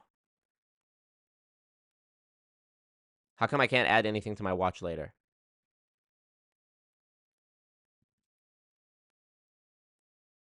Makes no sense.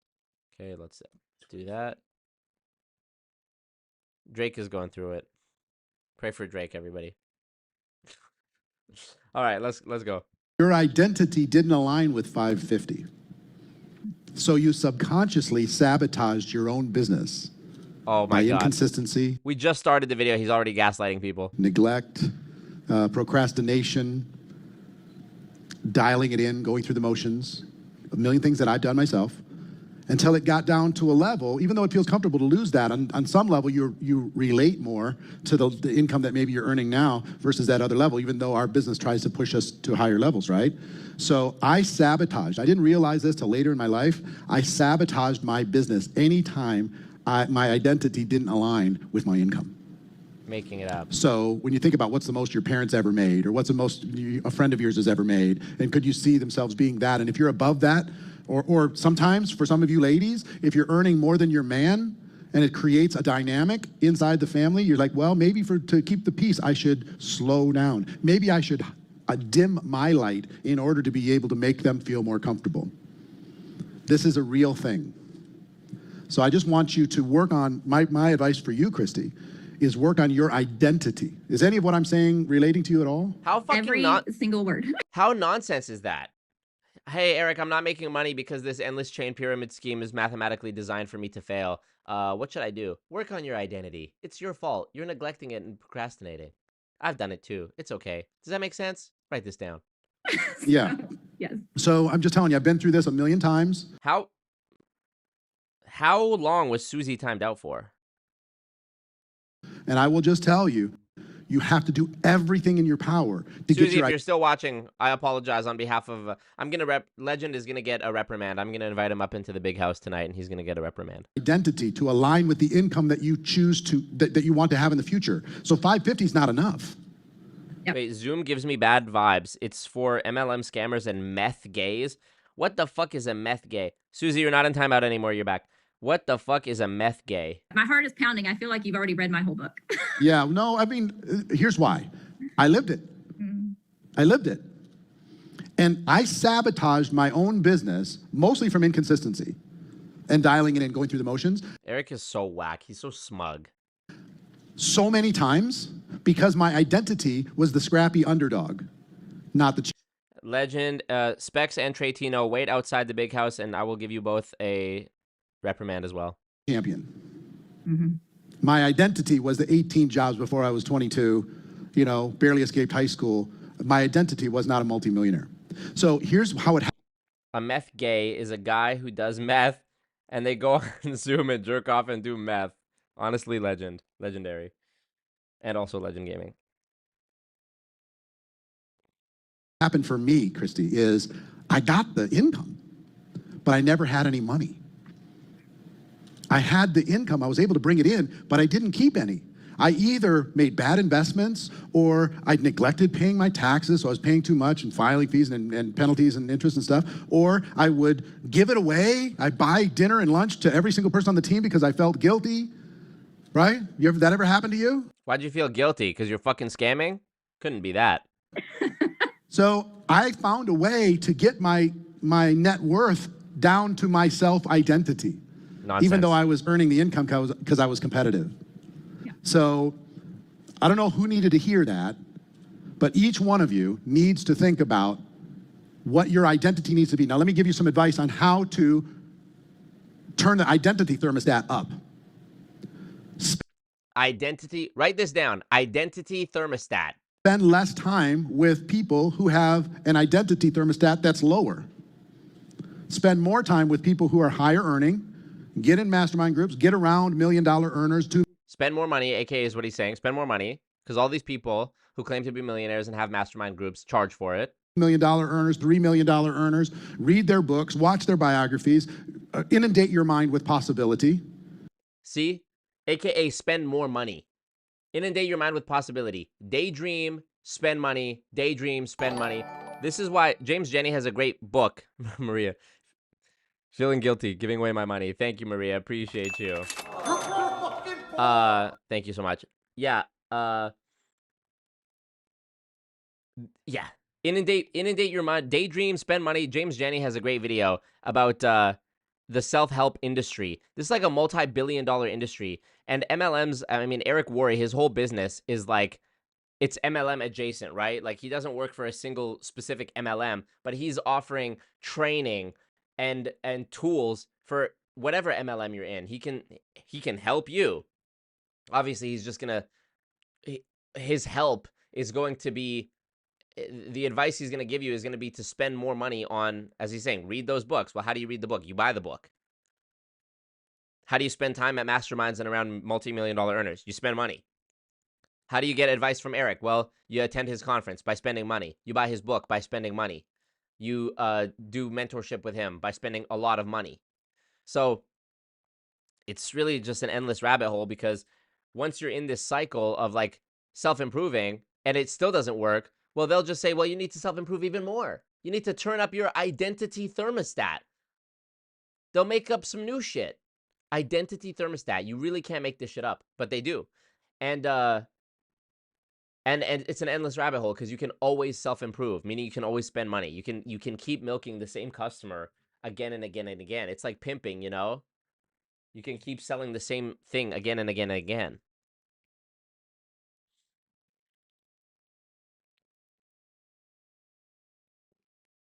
I've thought for a long time about doing a video about how Wolf of Wall Street has doomed an entire generation and inspired an entire generation of scammers.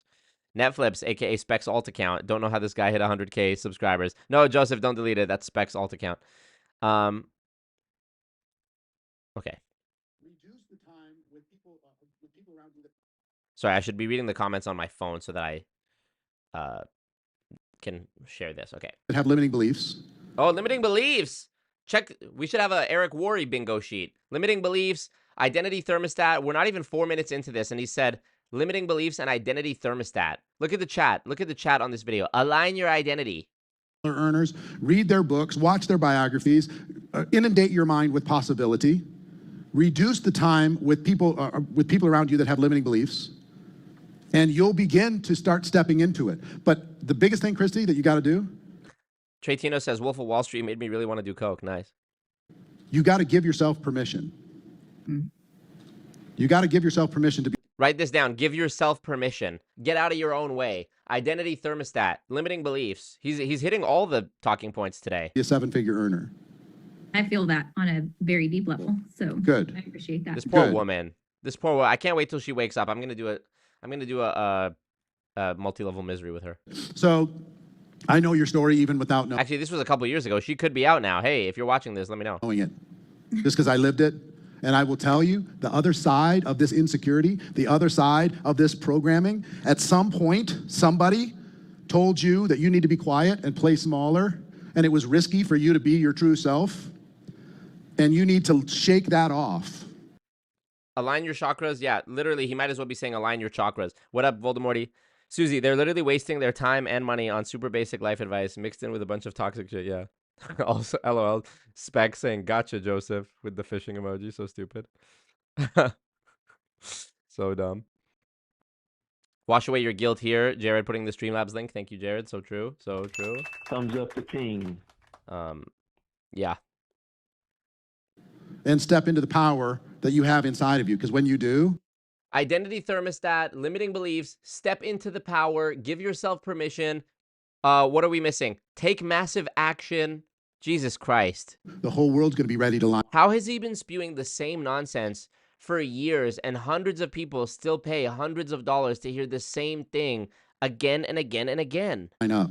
Just what you've done already shows me that you have the ability to. The chat. Wow. In tears right now. Wow. That hit home in several places. These people are completely fucking brainwashed. Not only earn $1 million a year, but $1 million a month. That's on the table for you. If you can change your identity thermostat to that level. When you do that, the whole world changes. I receive that. You receive it?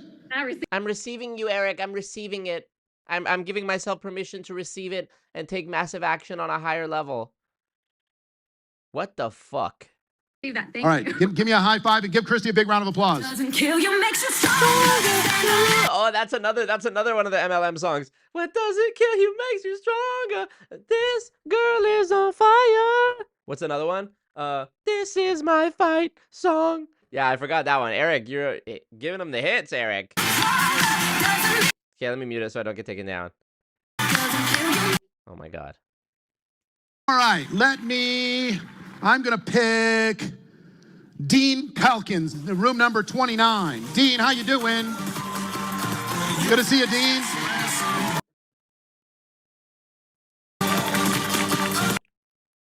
They'll find you.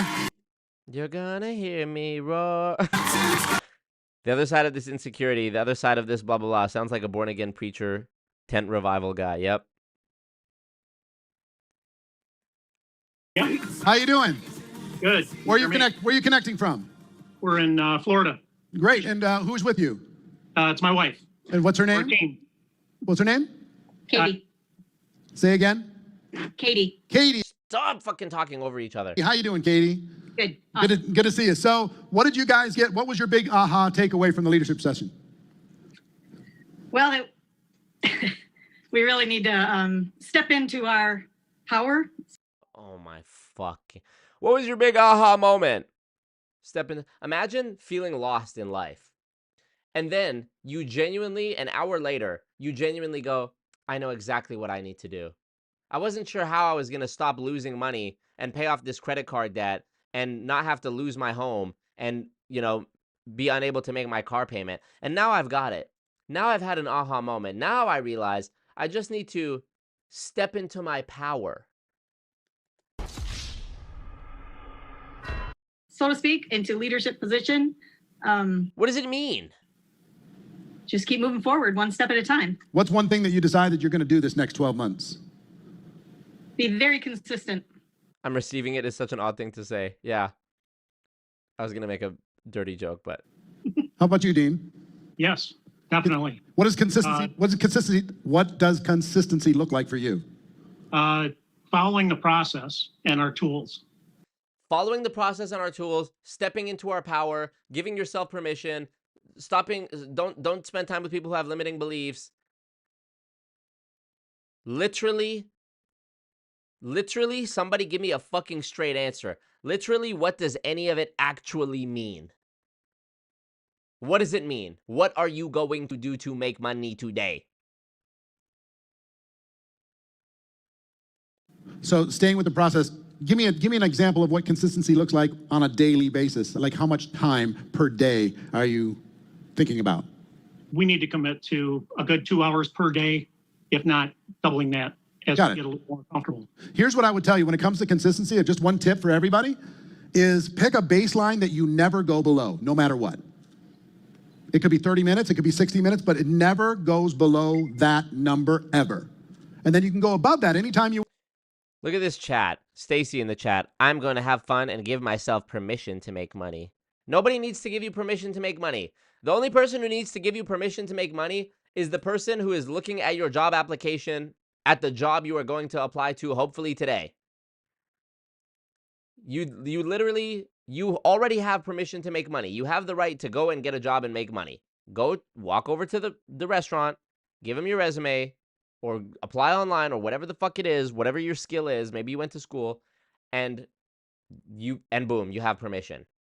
You have permission to go and work and earn money. You do not have permission to sit there and go, and hope that money is just going to fall out of the sky into your lap.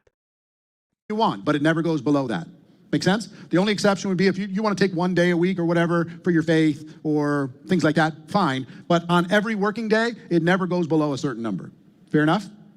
Correct. All right. Congratulations. Give Dean and Jean. I think Katie. Katie. Sorry. Dean and Katie. All right, I'm going to go. I'm going to do 2 more. What is he doing? What? I'm going to do 2 more. You're not doing anything.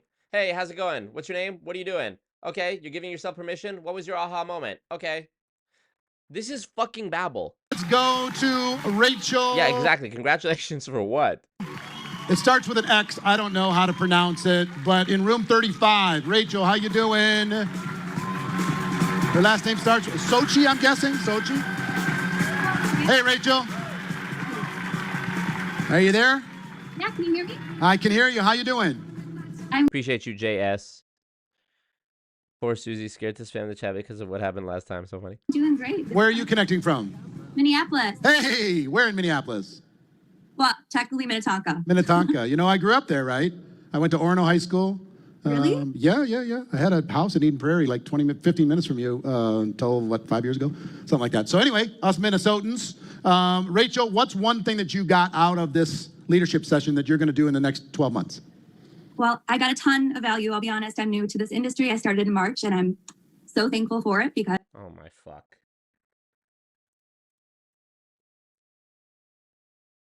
Why do I keep putting myself through this? Why don't I just make videos about, like, cooking or something? My gym shut down.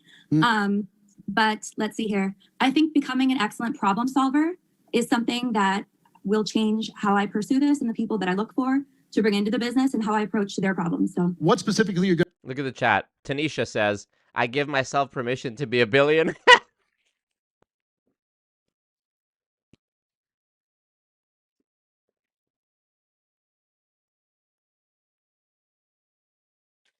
Oh my goodness. Oh my God. Think of all the layers of South Park comedy that is going on here.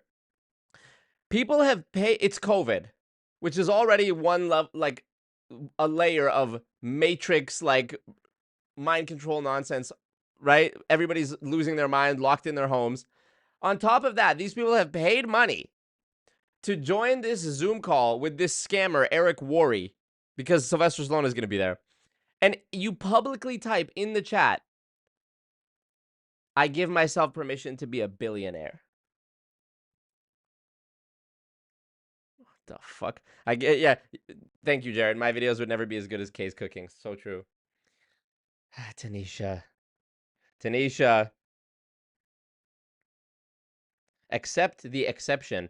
Except when it's acceptable. Write this down. Bars, Specs. Hey, Specs. Specs, you might have a future in this, though. Accept the exception. Except when it's acceptable. Talk that talk. Susie said I was just doing dishes. In the big house? Or on the commune? I give myself permission to have a 6-pack. Behind door number 3, it's a new car. All contestants in this MLM. Opportunity, get a Norelco nose hair trimmer. Nice. I give permission to donate $10,000 to Marco. Everyone, I'm going to use Eric Worre's mindset manifestation tricks on you on this stream right now, and we're going to see if it works.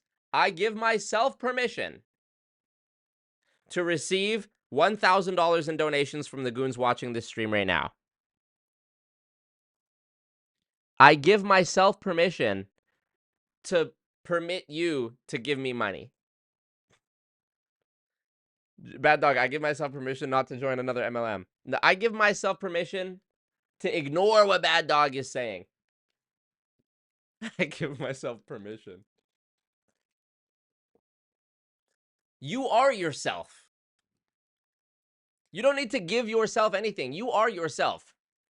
If you want to give yourself permission, it means you have permission. You don't need to express that outwardly and say to other people that you give yourself permission.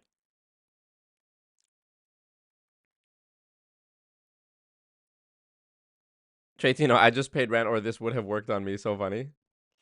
I wish I would have known. Holly says, I wish I would have known all it took was giving myself permission. I give myself all permission to no longer be chronically ill or have cult trauma. Hooray. Yeah, Holly. Step into your power, Holly. The reason you're feeling disempowered and have chronic illness is because the illness, you're on the same vibrational frequency as your illness right now.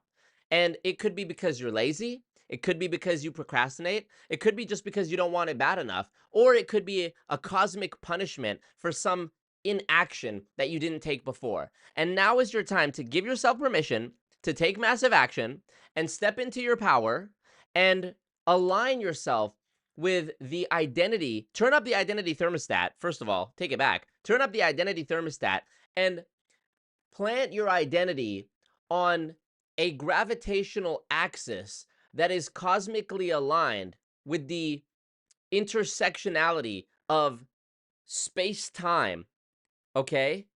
Which, when inverted and polarized 373 degrees, shows you that it's actually just a mirror image of an quasi-interdimensional version of yourself who does have all of these things, and they have money and success.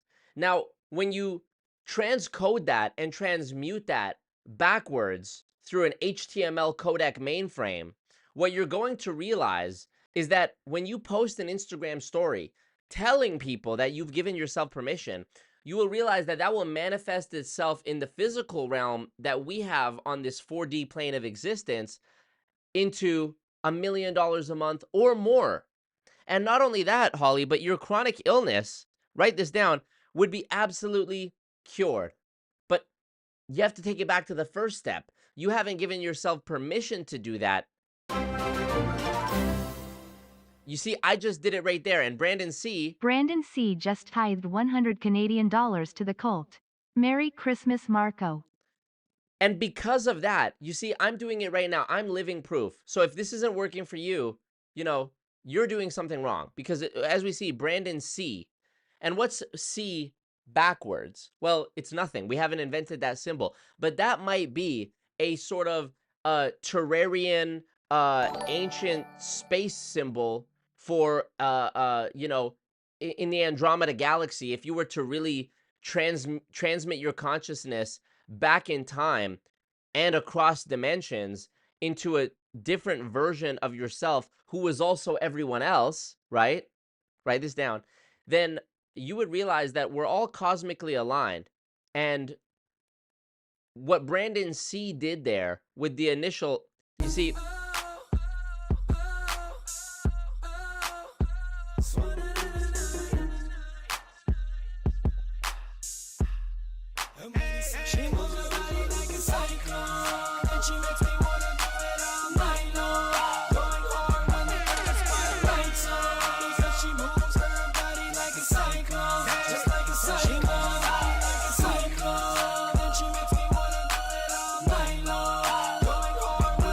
write this down.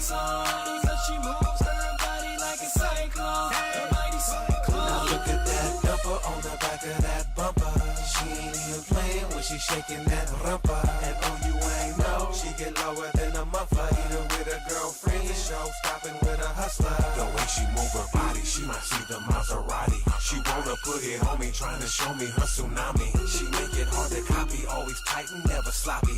And got her entourage and her own paparazzi. Now that she go again, riding through the stormy weather. You better button up if you wanna go get her. Always MarcoMerch.com. Everybody wanna love her. But when she pop it, boy, you better run for cover.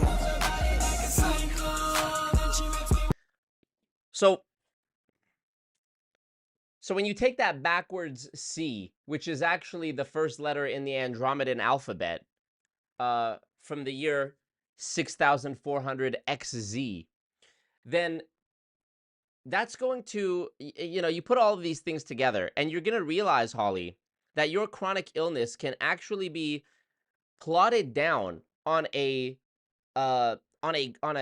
graph, which you could actually plot the different moments of your life that are significant that led to your current situation on a graphing calculator if you have a grasp of sine, cos, and tan. And you know, Pythagorean theory teaches us all of this even when we're in high school. Just combine all of this very straightforward, simple, action-based knowledge that I've explained over the last couple minutes here, and you will realize that your chronic illness will be gone, okay? You'll have money beyond what you could have imagined, because you didn't just imagine it, right? You stepped into belief, and you stepped into power.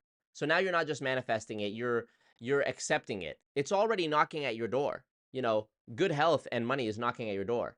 So you've just, you know, your limiting beliefs have been holding the door shut to block these blessings from coming in, okay?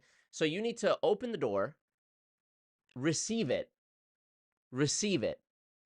and once you've done that, you're gonna see what life can be. You're gonna see how amazing it could be. So appreciate you, Holly, and make sure you pay your goon tax for that amazing advice. Legend Gaming and Brandon C, bro. That is a clippable bit. And you know, not only is it a clippable bit, but it's also so perfect that you guys donated it as I was on this mindset manifestation nonsense rant. Brandon C says, Merry Christmas. Thank you, Brandon C. And Brandon C has donated before in March and September, but that's the biggest bag he's dropped yet. Thank you, Brandon. Appreciate you. And Legend Gaming still far and away in the lead. He says for Susie because he feels bad. So there's the reparations for Susie. Thank you. I'll make sure that gets to her. Not. And Legend Gaming still, you know, not to be outdone by Brandon C, is still keeping a tight grip on his #1 donator of all time. And it's been almost a month since his last dono, so, you know, he was due. He was definitely due. Amazing. Thank you, Legend Gaming. Legend Gaming, far and away the biggest donator ever on the history of Always Marco, so we love to see that. We love it. We love to see it. Okay, let me read your comments here. 1 second. I'm gonna reset this widget, and I'm gonna reset the widget. We're gonna get to it. Also, Burger Baron,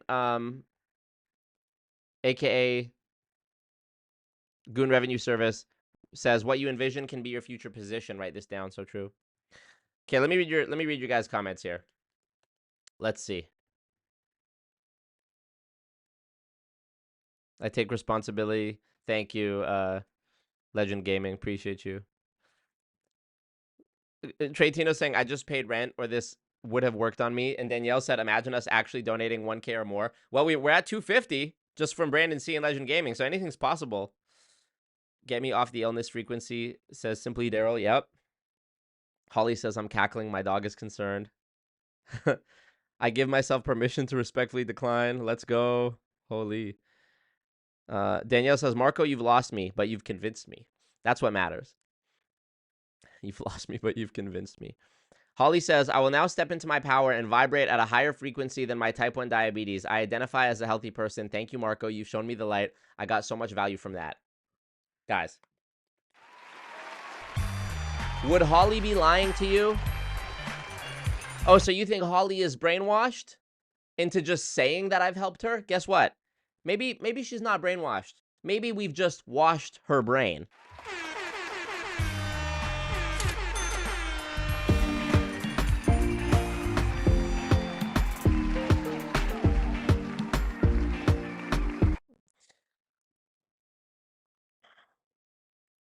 Marco runs circles around big toe worry in the word mumbo jumbo. I'm the best.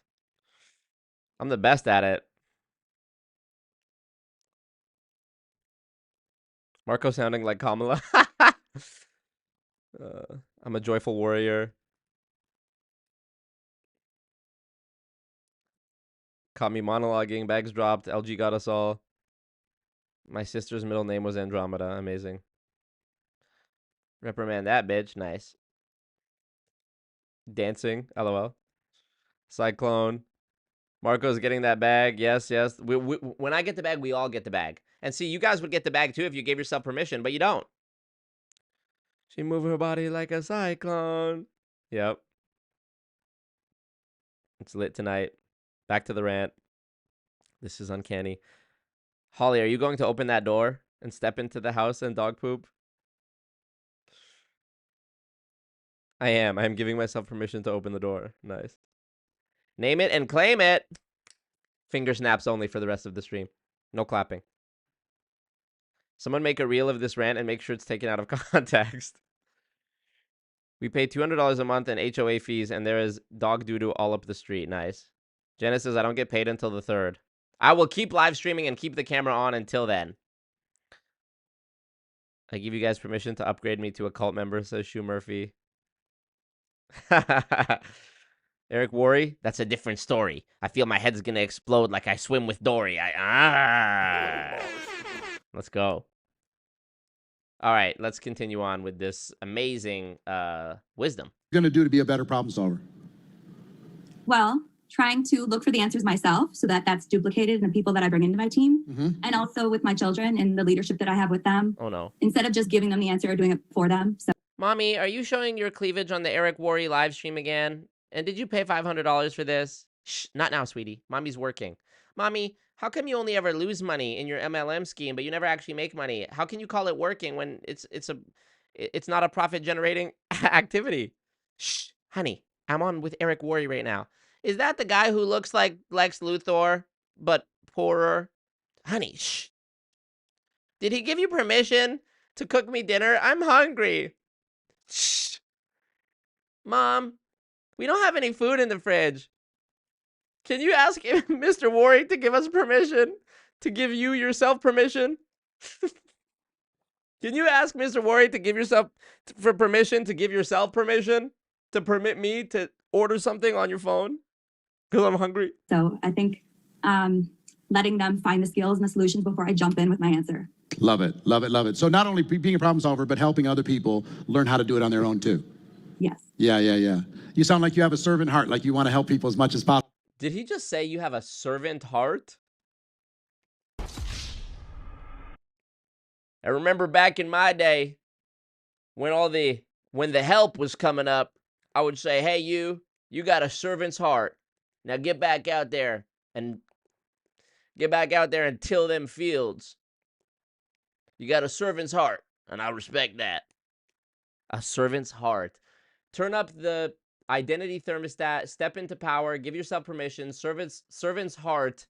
Bro. Possible. So when somebody asks for help, you jump in there. You might have to resist the urge sometimes. Remember what I said yesterday? Instead of giving, try trading. Yes. You know, servant heart is very common term in Christianity. Horrible. You know, trade. If they'll do this, then you'll do that. That type of receive. Are you receiving this thing? All right, that makes sense?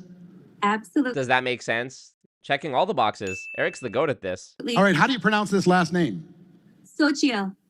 Identity is the entity. Sochia. Sochil, like so chill. So chill. Oh, it's Xochil. So Eric, you're on a live.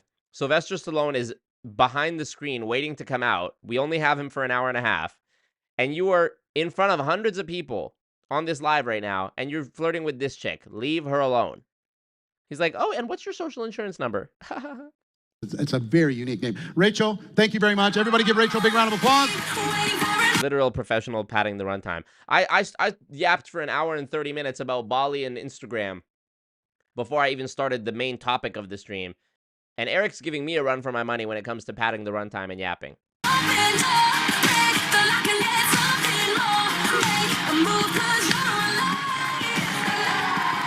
Let's go to my friend Stefano Oru, my buddy in Italy. How you doing, Stefano? Room number 9. Good to see you, pal. The fake like clapping and cheering effects is so funny too because it's a Zoom. And then you look at everybody up on the top and they're just like sitting like this.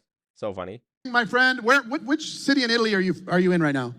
I'm from Rome. Actually, I'm in Spain, Valencia. Such a fake Italian accent. Valencia, beautiful. So, Stefano, give us one thing that you got from the leadership session that you're going to implement in 2021. Yes, of course. What I learned in the last 2-3 years, leadership, many times we think that it's something that for us, I have to learn, I have to read, I have to watch videos, go for training course. But I learned something from you. These 5 attributes, And when I learned this, I started to teach leadership like a skill. We teach social media, we teach how to invite, we teach how to promote, we teach how to do everything. We have to teach how to lead themselves. Teach how to fill out a job application and make a resume on Canva and get to fucking work. Team, So leadership, as you told us, is a skill. And we need, in my opinion, to create a calendar for Zoom call, for events, training event, not about social media, not about other things, only about leadership. Because I saw that if we build leader in our team, they will build our team and they will build our business faster and in an independent way. That's very, very important for me. This guy's got to be trolling. What we started to do. I can fix him. Hilarious. I learned so much in those kind of events. And it's what I learn, then I give back to my team. Mario and Luigi taught me a leadership as a skill, spaghetti. I love it. We are starting to plan something called. You can keep the name Goon Revenue Service if you want. To give back to our team. I love it so much. So Stefano, it's good to see you. And I know you have a huge group, Italian-speaking group, connected from around the world, in addition to the other 9 languages. Give her a round of applause. So stupid. That are being translated around the world. If you're ready to teach leadership like a skill, give yourselves and give Stefano a big round of applause. Oh my God, all these people. Imagine how awkward it is for all these people who are on the Zoom call, right? Like, for example, look at the top of the screen, right? See all these people who are on the Zoom here, right? Imagine like they're not in their apartment or their house alone and that there's other people in the house, like their kids or spouses or whatever. And imagine they have the headphones in. They're listening to this Eric Worre virtual conference. And then every few minutes, they just hear from the room. I don't know if that picked up on the mic. But they just hear clapping every few minutes from the room. It's like, how awkward is that? It's like when you see someone recording a TikTok out in public, but you can't hear the music, so you just see them.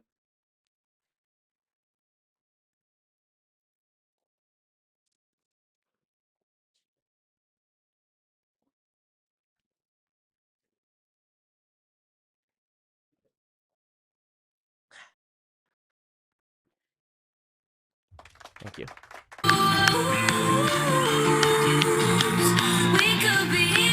All right. Okay, are you ready? If you're ready, show me some hands.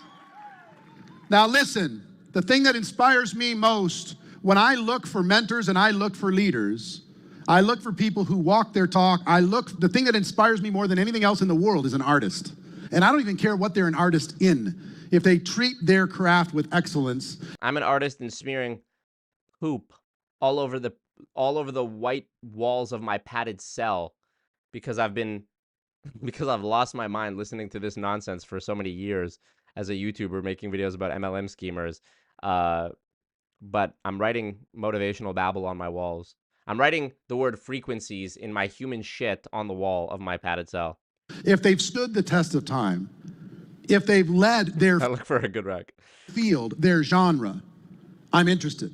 I pay attention. I watch the documentaries. I watch the interviews. I read the books. And this next guest, when I thought about who could come and talk to us about leadership, about overcoming obstacles, about becoming the best in your field, he was at the top of my list. So, I don't know if you remember in the movie Rocky, when he's training and he's running up to the top of the stairs, and he's jumping up and down at the top of the stairs because he's ready to go fight, he's ready to go do the deal. I'd like you to show him by getting out of your chairs and being ready to jump up and down. Show him your love. Show him a big GoPro welcome. Oh my God. Please welcome to the stage the one and only Mr. Sylvester Stallone. Oh my God, no, please. How are you? No. Good to see you, my friend. No.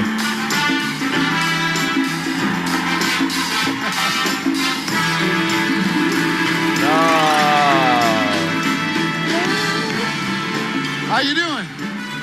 I am doing so well. Hello. This is great. I haven't done this before. Isn't this quite a setup? Yeah. Yeah, this is the only one that exists in the world. We've got 40,000 people are watching right now. Incredible. From around the world, 9 different languages. And how many? Now, the only one that 40, exists 000? in the world. We've got 40,000 people are watching right now. Incredible. From around the world, 9 different languages. And they all came to see you, so thanks for showing up. Well, thank you. I'm very flattered. If I can, shed any light on situations, I'm more than happy to, because I think that's one of the most important things is to kind of like help other people. Yeah. You know, sometimes they find their own course, but I wish I hadn't been so reluctant to take other people's advice when I was younger. For example, fire is hot. I have to figure it out. No. Right. Fire is hot, everyone. Write that down, guys. Sylvester Stallone dropping gems for us tonight, ladies and gentlemen. Write that down. Next time you are at your Starbucks pitch meeting, you're gonna know. Fire is hot. Step into your power. Receive this message. Turn up the identity thermostat. Give yourself permission.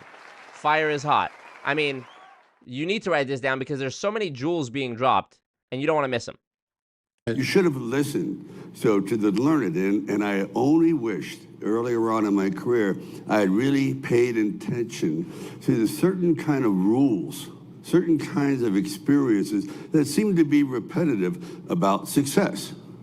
And because all the journeys lead in different ways, but a lot of the time it's like we make it a lot harder than it should have been. So when you're talking about the rules that you've seen have been repetitive, the common themes when it comes to success, what are some of the ones that come to mind? Well, I think that, for example, I found earlier on that failure is really a great learning tool. It's probably the ultimate tool, right? Because we certainly don't learn too much from our victories. They tend to be inflated and feel as though we're impervious to mistakes, which is not true. So I learned earlier on that I was not a type that was going to make it as an actor. I proved that wrong. I swear to God, because I didn't sound, I didn't look, I had a crooked mouth, had a deeper voice. It was just everything. So I was always the bad guy that got beat up by Woody Allen, or got beat up by Jack Lemmon, or got beat up by David Carradine, you name it. I was looking at your IMDb last night, and it was like your early movies were Thug number one. Yeah, Thug number. You know, Bad Youth number two, those types of things. Well, you know, it's funny because I'll play into that in a second. Maybe I'll just jump into it now. I was always considered the thug. Should I look out here sometimes? Sure, yeah, they're all looking at you. Hi guys, how are you? So I was always the thug, and I thought, my God, I don't see myself that way. I see myself as, you know, a kindly bookseller, a poet, an artist. But no, sometimes people would like cross the street. Was that in school? I was always incorrigible, and even though I was never a bully, I sounded and looked like a bully. So when I couldn't get any work, I realized that people perceive me this way. This is the way to go. Stop fighting what you naturally have an inclination towards. So I said, okay, I'm going to be the thug, the bully. By the way, I ordered my silver YouTube plaque yesterday, but it's being sent to an address in Canada, so I don't know when I'll actually physically have it, but it is what it is. So when I wrote Rocky on the surface was a thug.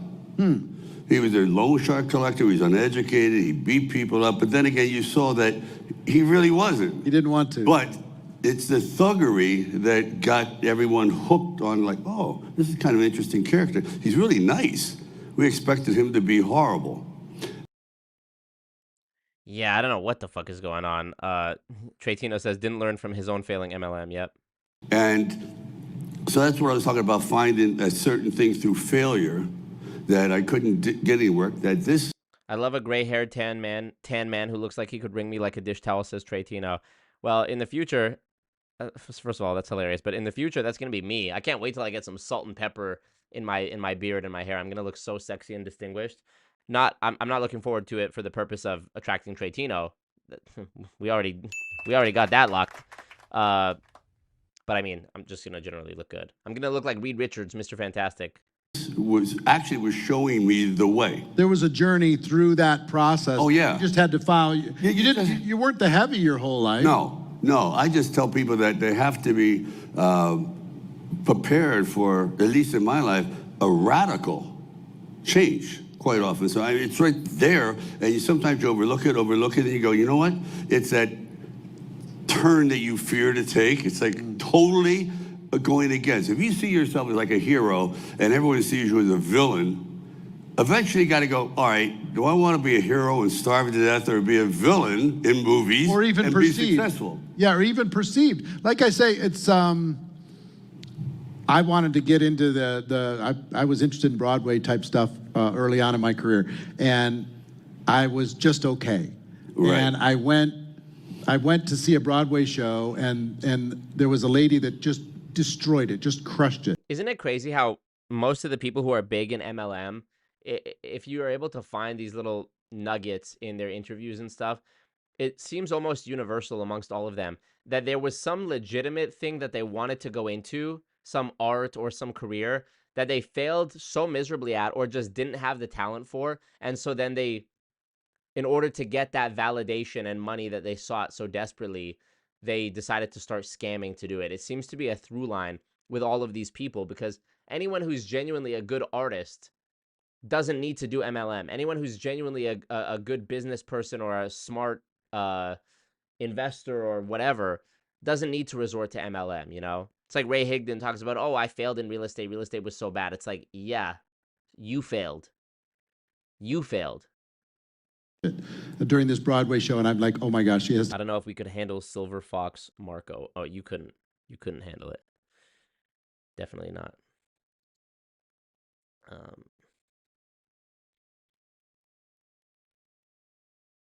Specs looks like Sylvester Stallone. Yeah, right. To have a deal. She's got to be on Broadway for 10 years. And I looked her up in the program, and she was singing in a lounge ship, on a cruise ship in a lounge for the last 5 years. And I said, I can't even touch what she's doing, so I got to find another way. Well, guess what? I've got a stage with 40,000 people. No, I found there it a is. different journey. Wow, you did it, Eric. Wow. Wow. I mean, it's crazy how lost in the sauce Eric is. Listen to that story he just told. There was a lady who sang Broadway type, she was a singer, and she was way better than Eric was, and she was singing on a cruise ship in a lounge for 5 years. She might have been happier doing that and living a better quality of life, traveling the world on this cruise ship and seeing different places. She might have been happier doing that. You don't know that. But now you're like, it just goes to show where his heart really was. He's saying, now look, I'm sitting here with 40,000 people on the Zoom call. Doesn't that just go to show that he wasn't in the Broadway thing to begin with for the right reasons off top? Oh, well, look, I've got the 40,000 people. It's like, okay, so you never actually cared about singing then. Otherwise, you would have been grateful to be able to travel the world. Like, even that makes you like among the top 1% of singers who ever actually make money off of music. To be able to be a paid singer, living for free on a cruise ship, everything covered, and you're singing, every night on a cruise ship traveling the world, and you're getting paid, that actually sounds kind of lit, to be honest. That actually sounds dope to me. Knowing how hard the music industry is. I used to work in a recording studio as an audio engineer. I used to work for a concert promotion company, driving rappers around, talking to famous rappers about what it's really like. I know that it's not an easy game. Just like being an actor, most actors never make any money. Most actors are will die to get a commercial or a play, or they'll do anything. It's such a cutthroat world out there in the arts. And Eric goes, well, I've got 40,000 people watching. It's like, okay, so you just wanted to be famous. You didn't give a fuck how it came about. You just wanted to be rich and famous. Guess what? I've got a stage with 40,000 people. No, I there found it a is. different journey. You know what I mean? It didn't have to. And if I was on Broadway doing 8 shows a week, I'd probably hate my life. Hey, listen. Well, then you had no understanding of what Broadway was to begin with then. At the beginning of this, he said, I was into Broadway type stuff. Do you not know, Eric, that people who perform on Broadway, people who get booked to do Broadway, perform that often? Even the top level people who are performing like New York, London, like the big Broadway shows, Vegas, these people perform multiple, like the Cirque du Soleil performers perform multiple times a day. I would probably hate my life. Okay, so there you go. Danielle says, honestly, we can barely handle you now. You can't get any sexier on us. The cult needs to live. Well, bad news for you, Danielle. Because I am going to get sex. I've been getting sexier. Wait till I do the shirtless transformation. I'm wearing this shirt is like quite loose on me. You see like the extra room I've got here in the sleeves. Just wait. I mean, you can go look at footage of me from a year ago and then a year before that and see the bulk, the cut, and now we're building. Don't worry. You're going to see. You're going to see. But yeah, him looking down on this singer is so dickish. Contempt is their number one tactic. This is from 2021. Trent Reznor started working as a janitor at the studio. So did Prince. Trey Tino says, my music theater program at high school did 2 shows a day for 2 weeks straight. Yep. I'll have to skip the shirtless live. I'm super married. Well, you're not going to know when it's coming. You're not going to know when it's coming. I might start the stream with a shirt by the end of it. Who knows? Keep tuning in. Listen, I congratulate your growing failure. Thank you, Danny Hearns. Appreciate you. Thank you, Danielle. Outside of the people who know, does anyone even care about MLMs? Well, we need to make people care so that they can stop SPQR.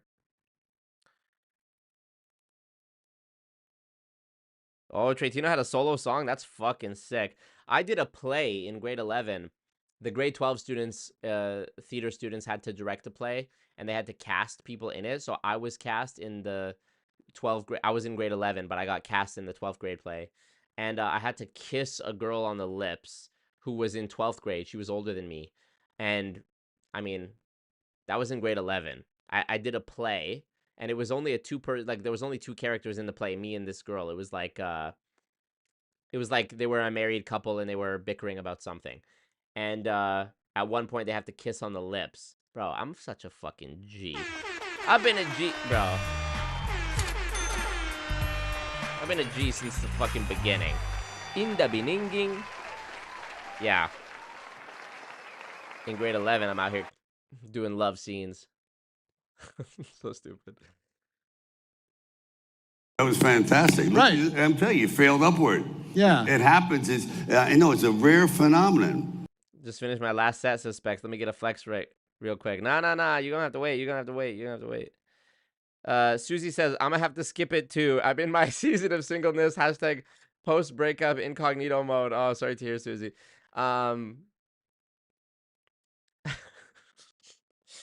My shirtless stream being like the least viewed because all the women are like, I cannot. It's too sexy. I cannot possibly.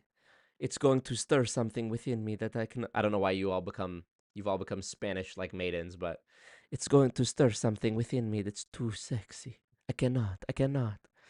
All right, well, we'll postpone the shirtless stream for now. Don't worry. Grade 11 Marco was bricked up. No, I was profesh with it. It's crazy how kissing someone for a play is like not romantic at all or sexy. Danielle says, I have a boyfriend of 5 years. What the fuck? But just because I'm on a diet didn't mean I can't admire the menu. Oh my God. Ironically, my boyfriend's name is Marcos.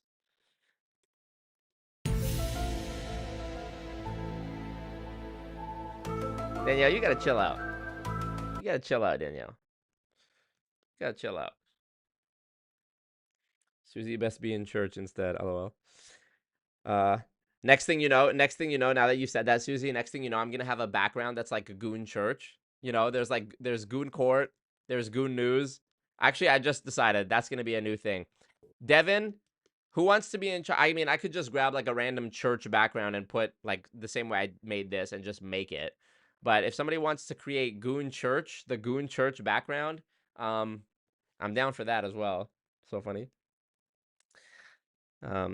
Legend says, all single ladies hit Marco's DMs. If he rejects you, hit specs. If he denies you, hit me up so I can send you to someone else. Amazing. Amazing, Tretino. Singing Queen. Real G shit. You guys will watch the shirtless stream on replay. Quit playing.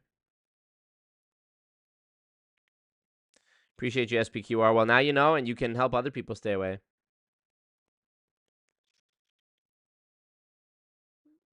I was in a play about emancipation in 5th grade. Oh my God. The only black person in the entire school played the slave. No. I didn't understand why the part wasn't given to me. I'm white, by the way. That's so fucking funny. Oh my God. That's like a Curb Your Enthusiasm plot line where a kid who's so innocent that they don't even understand what racism is auditioning for a play. And there's a slave character, and the white kid is like, what the fuck? Why didn't I get the slave character role? And then grows up to resent black people because the one black kid got the slave role, and you didn't. It's like such a roundabout way of becoming racist. Such a funny idea. That's really funny. I'm not saying you became racist. I'm just like doing a bit. I'll come to Goon Church. Pull up. President Biden just pardoned his son. Oh, he said he wouldn't do it, and he did it. And we knew he was going to do it. He's on death's doorstep anyways. By the way, Jimmy Carter, log off, bro.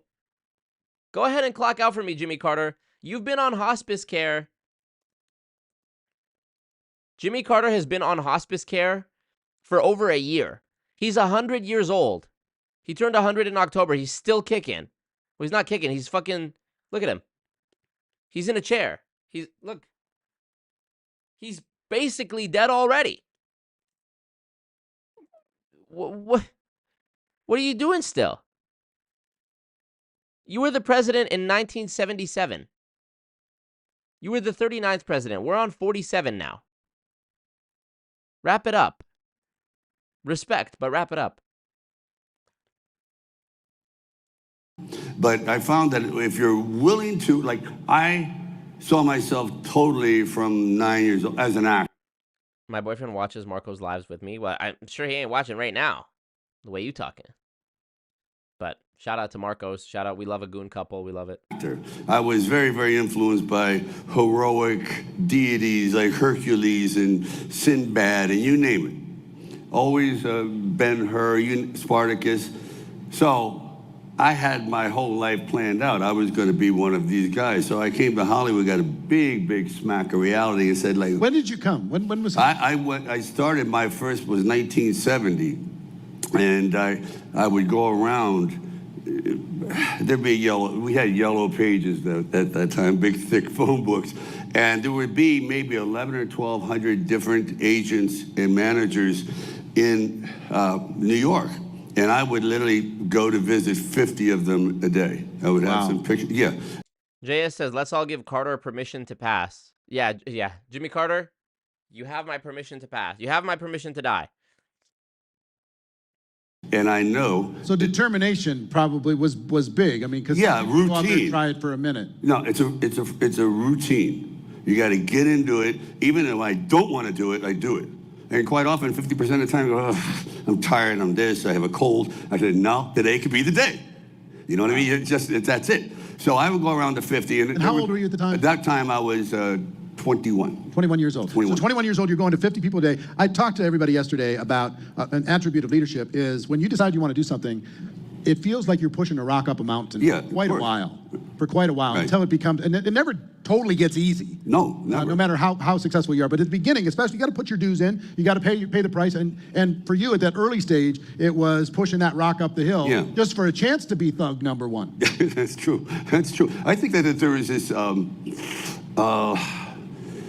when you're going after a goal and how do I put this? I know I would go see 50 people a day, and I know that 50 times it was torn up. What you do is you send a picture in your resume of all the things you've done. Of course, you've done nothing. Right. So you put in, I played Hamlet, I played this, all the stuff that they can't track down because you're a liar. But every young actor is a liar. They have to. They don't have any experience.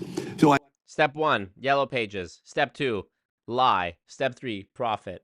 I know they take it, throw it in the trash can. So I consider those 50 shot. Then the next 50, the next 50. Because I know after the third or fourth round, it may take 2 years, someone's going to go, I got to see this guy. Oh, well, me reacting to this, everybody's in the chat arguing about who's the hottest goon of the year going to be. By the way, the Goon Awards are coming up later this month because it's the end of the year. The Goon Awards is something I did a couple of years ago before I came back to do, before 2023, before I came back to focusing on MLM content.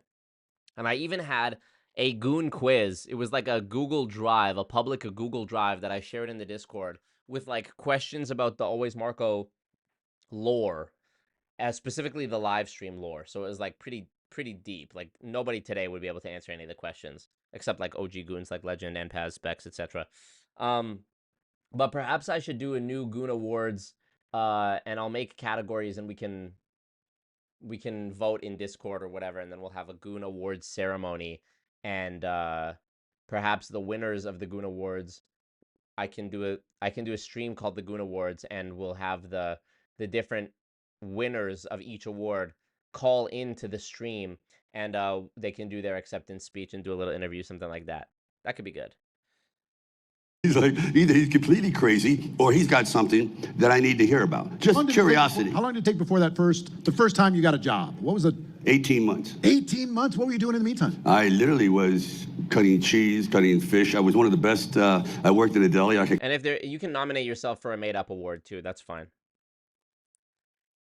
Everyone wants to win an award. I just start giving out all awards. Ooh, what should the prize be? Instead of a trophy, you become a mod or something. That would be crazy. But I don't give out mod chips lightly. Come on now. It got sturgeon you could read through. Maybe Goon of the Year. I became I fixated on things. I don't become a great fish cutter. That'll never be out of work. You know what I mean? So I did that. I was an usher. I was a delivery. I was kind of like a custodian, but I really. Franz Lundquist in the chat says, how many people can turn it red here? Give me a ooh yeah if you can. Big bomber class before busting on me head. A sexy girl says she want to give me head. When me fuck pussy, pussy turn red. Gymnastic, not a pussy dead. That's the song he's referring to. Wagwan Franz. Franz is gonna become a mod. wasn't. I took care of this flop joint that I lived in. You know, it was like 28 people in 2 bathrooms. Okay, I'll give you an idea. Wow. Yeah, it was a learning experience which, that you can't unlearn. That kind of thing. But yeah, it's a constant drilling. It's like a great athlete. You know, you may not win that race, but you got to keep training and training and training and training. Then you lose. You come back, you train even harder. But the main thing is you don't. I found like with writing, which is getting back to the other story, the major failure was I was never going to make it as an actor. I was always 3rd guy through the door, 4th thug, just disposable. That's when I said, I got to do something.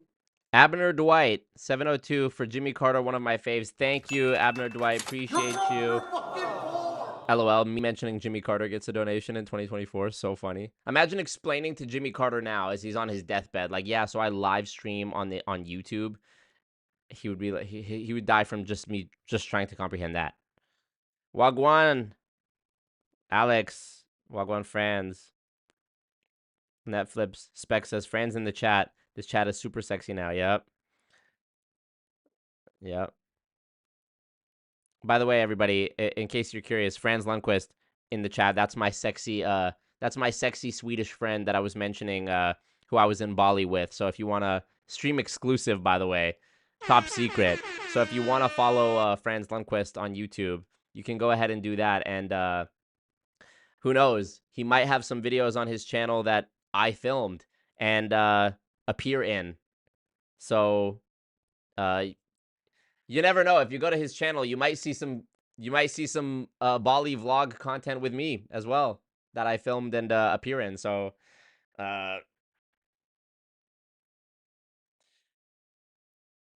cannot confirm or deny. Dalji, thank you for the dono, $3. Appreciate you. Susie says, I was going to say, is Franz the tat friend? He sounds like he has an OnlyFans. He does not have an OnlyFans, yeah, but he could be convinced. Let's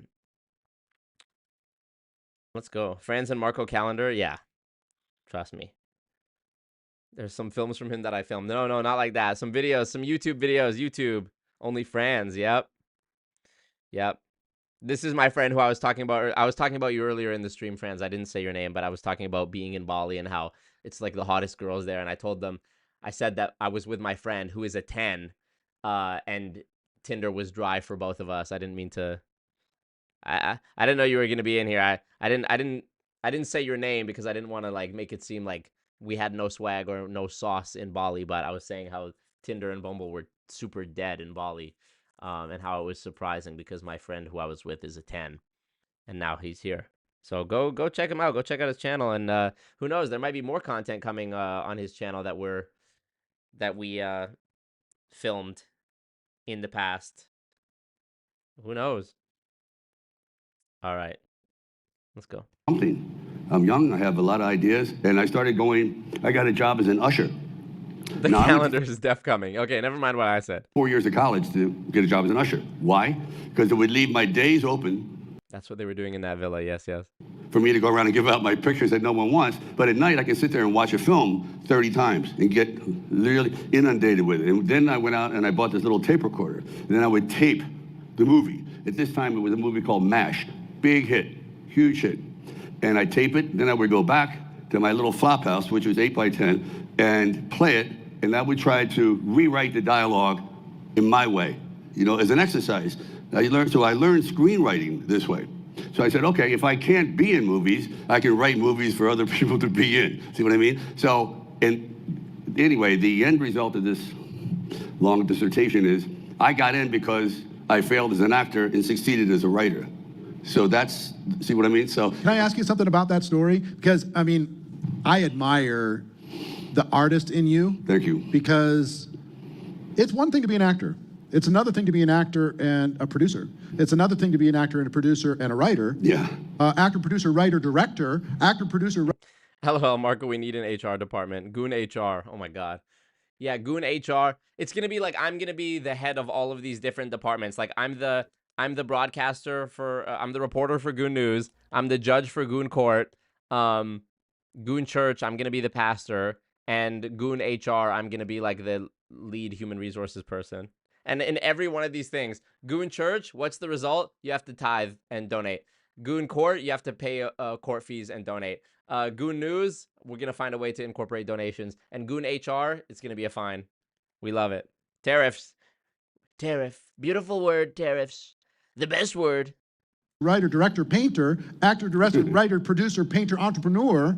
I mean, so many. I mean, it takes somebody really, really talented and determined in order to be able to have this level of excellence in so many different, and for the test of time. Right. You know, that you've been able to do that for the test of time. I truly, truly admire it. One thing that you mentioned in there is that you fixated. Yeah. You fixated on things. I believe that fixating, obsessing, immersing yourself. I saw. Look at this guy up here on the top left. On the top left screen, nodding when Eric Worre's talking about fixating. Nonsense. Watch this. Obsessing, immersing yourself. I saw an interview with Steve Martin, and he talked about if you want to be a comic, you have to surround yourself, completely immerse yourself with comics, with jokes, with it has to be all that you think about while you're trying to survive. 100%. You have to fixate.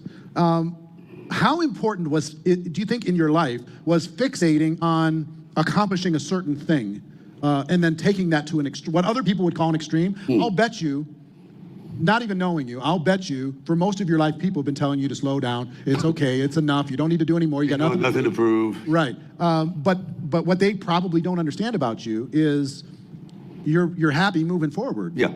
Yeah. So talk. These are all entrepreneurs. Okay. You know, talk to these people about and let them feel normal, because most of them are obsessed about what it is. I was just about to use that word. It's a fixation. It's an obsession. It's an unquenchable desire. Yes, Goon News is state-approved media, Joseph. So true. Writer, director, painter, director, MLM spokesman, usher, cheese cutter, actor. Yep. Goon News is the only real news. The rest is fake news. Yep. So true. To succeed, and actually I've always looked for foes. I've always looked for enemies to overcome. I've never given... Does that drive you? Drive me. I've never, like, for example, say, oh, he's a great actor. I said he stinks. When I don't want to ever see that image there. And I know it sounds wrong, but I would do that. I did it with Arnold Schwarzenegger. I said, yeah. I need a good nemesis. I can tell you guys still kind of like it. Oh, we still do it. I mean, as much as we're there, it's like, is that it? What? Will someone get that dagger out of it? Succeed, yeah. You know, no, but yeah, don't forget Trey Tino going to HR. Legend, Danielle, and Trey Tino, they all have to come to HR separately, though, because if all three of them get there, it's just going to turn into some haram orgy for 100%. It was the kind of thing that brought out the best, like some fighters. And yes, also Jared is correct. Legend paid for the commune. He is exempt from all repercussions. That's, I hate to say it, but that is true. When you've donated the amount of money over the last 5 years that Legend Gaming has donated, I'm sorry, I know I'm very critical of lobbying, but Legend Gaming, if I criticize politicians for, you know, doing evil because of the sway of money and the pull of money allowing them to dictate the decisions of their lives. But I know how it feels. I know a microcosm of how it feels, you know. Been seeing WFG trash in Ottawa. I want to go to their office and start flipping tables. Well, definitely don't do that, because I don't want there to be a video of me out there inciting violence or telling you to go destroy property or vandalize anything. But keep spreading the word about the harm that WFG causes, and there will be no need for that, hopefully. Add Trey Tino to the naughty list. Too shy for an orgy. Oh my god. Oh, I can heart. Okay, I can heart the things as well as like them. And Fraser, so on and so forth. But you got to be a little crazy to step away from the herd. You have to really say, I'm going this alone now. I'm going to follow my own path a little bit here. And quite often, you're going against what you've kind of been taught your whole life. Is like, you know, we're the family of man. We all stick together, this and that. You know, just don't try to do something that'll be embarrassing. You know, don't waste your career. Why don't you just take a job like he did in Deadwood? It's the fourth generation of firemen. We're all going to do it. You go, I don't like fire. Yeah, but look at the security and you take the easy way out. What you're dealing with is freedom. Freedom to make your own choice, which, by the way, is the most terrifying, I guess, blessing we could have, because you can't blame it on anyone else. Right. Give yourself permission to have freedom. Have the freedom to say, I am not who I want to be, and I'm a lot better than that, or I could succeed, or maybe I thought of myself as being all that, and I'm not, and I want to take it in another direction. So freedom is a time to really look in front of the mirror and go, okay, I'm going to take a real evaluation of myself, and I'm going to make choices that if they blow up in my face, it's here. Which, by the fact, Tratino, that your Halloween costumes were a Boy Scout and construction worker says everything. YMCA. Fire's hot, and Stallone came from 5 generations of firemen. So true. Thank you. Yes, Jeremy, thanks for supporting the cult. Benjamin, giving that positive cult reinforcement. We love it. the way, is great, because nothing's worse than taking someone else's advice or investing in his project and it blows up and you had nothing to do with it. It's much better to be the architect. Look at the chat. The irony of this chat. Stay away from the herd. Create your own path. And everyone is saying that. Be a little crazy. Freedom to make your own choice. Yeah, Sly. You don't realize the irony in saying that, Vanessa Roman, stay away from the herd. You're literally in the herd right now. You're literally on a Zoom call with hundreds of other people listening to the same nonsense and going, I'm receiving it, Of your own success. You know, you're just chipping away. And we all have that inside of us, but it's a matter of confidence. I used to sit there. When I say stone broke, I'll put it in, I'm really dating myself. The average wage back then was $1.15 an hour. $1.15 an hour. So you work a 40-hour week, you're making like, I don't know, 44 bucks. And I was happy because, you know, I'd buy 1 pound of cottage cheese. I had it down to like an obsession. I knew exactly how to live, how to eat, and everything else. But back then, I said, all right, what I do have is a lot of time on my hands to start to focus on where some trends are, where I see an opening, what is something that I love to do, and then how tough is the competition? Am I really intimidated by the competition, or do I think I've got something special? If I get into a room with someone and I start to spout my spiel about my love, my project, whatever, I'm telling you, that's one of the most important things, is to knock it out of the park when you're confronted. When you have that moment, you have an opportunity, and you're not stuttering and this and that, you got it, because you believe it. You know, you feel it, you taste it, and you go, I know I can play it. When I'm selling Rocky, when I tell you no one wanted the idea, who would? It's a broken down fighter starting unknown, with all unknowns, made for less than 24 days and under $1 million. It's a total loser. Sylvester who? They were hoping it was 24 days to film that movie. Yeah, 24. And under $1 million. Way under. They always like to say, but it's about 860 grand. Can you believe it? That's I know. And what has it done lifetime? It has got to be just... Well, if you're talking about today's dollars, about 900. $900 million. Yeah, because it's the longest, it's the most watched movie of, Oscar. Yeah. Because it's always on TV, that and The Godfather. So they made a good deal. Can I ask you some Rocky questions? Sure. And I know you get them all the time, and you're just so iconic for it. And I think there's something about the underdog role and people achieving something great. First of all, this was your way to break in, right? Writing? Yeah. Writing the screenplay of this? No question. I was... Did somebody... Oh, on top of Brandon C's big dono, he also joined the Patreon for $5 a month. Thank you, Brandon Did C. they recommend somebody else play the Rocky role? A lot of people. At that time, we had Burt Reynolds, they had Robert Redford, they had Jimmy Caan, Nick Nolte. They wanted everyone but me. And how did you end up saying, did you just tell them you don't get the script unless I do it? Well, I had a little place in the Valley, and I literally went home and sat on the couch. And I said, this is the crossroad, man. You're at the proverbial crossroad. Everyone goes, oh, we have some crossroads. And I saw it. It was like a big train track in front of me. I'm literally sitting on my couch going, wow. There's $360,000 they offered to get lost, which is well over $1 million today. For a guy that had nothing, I had to sell my dog like a couple weeks earlier because I couldn't feed him. Here it is.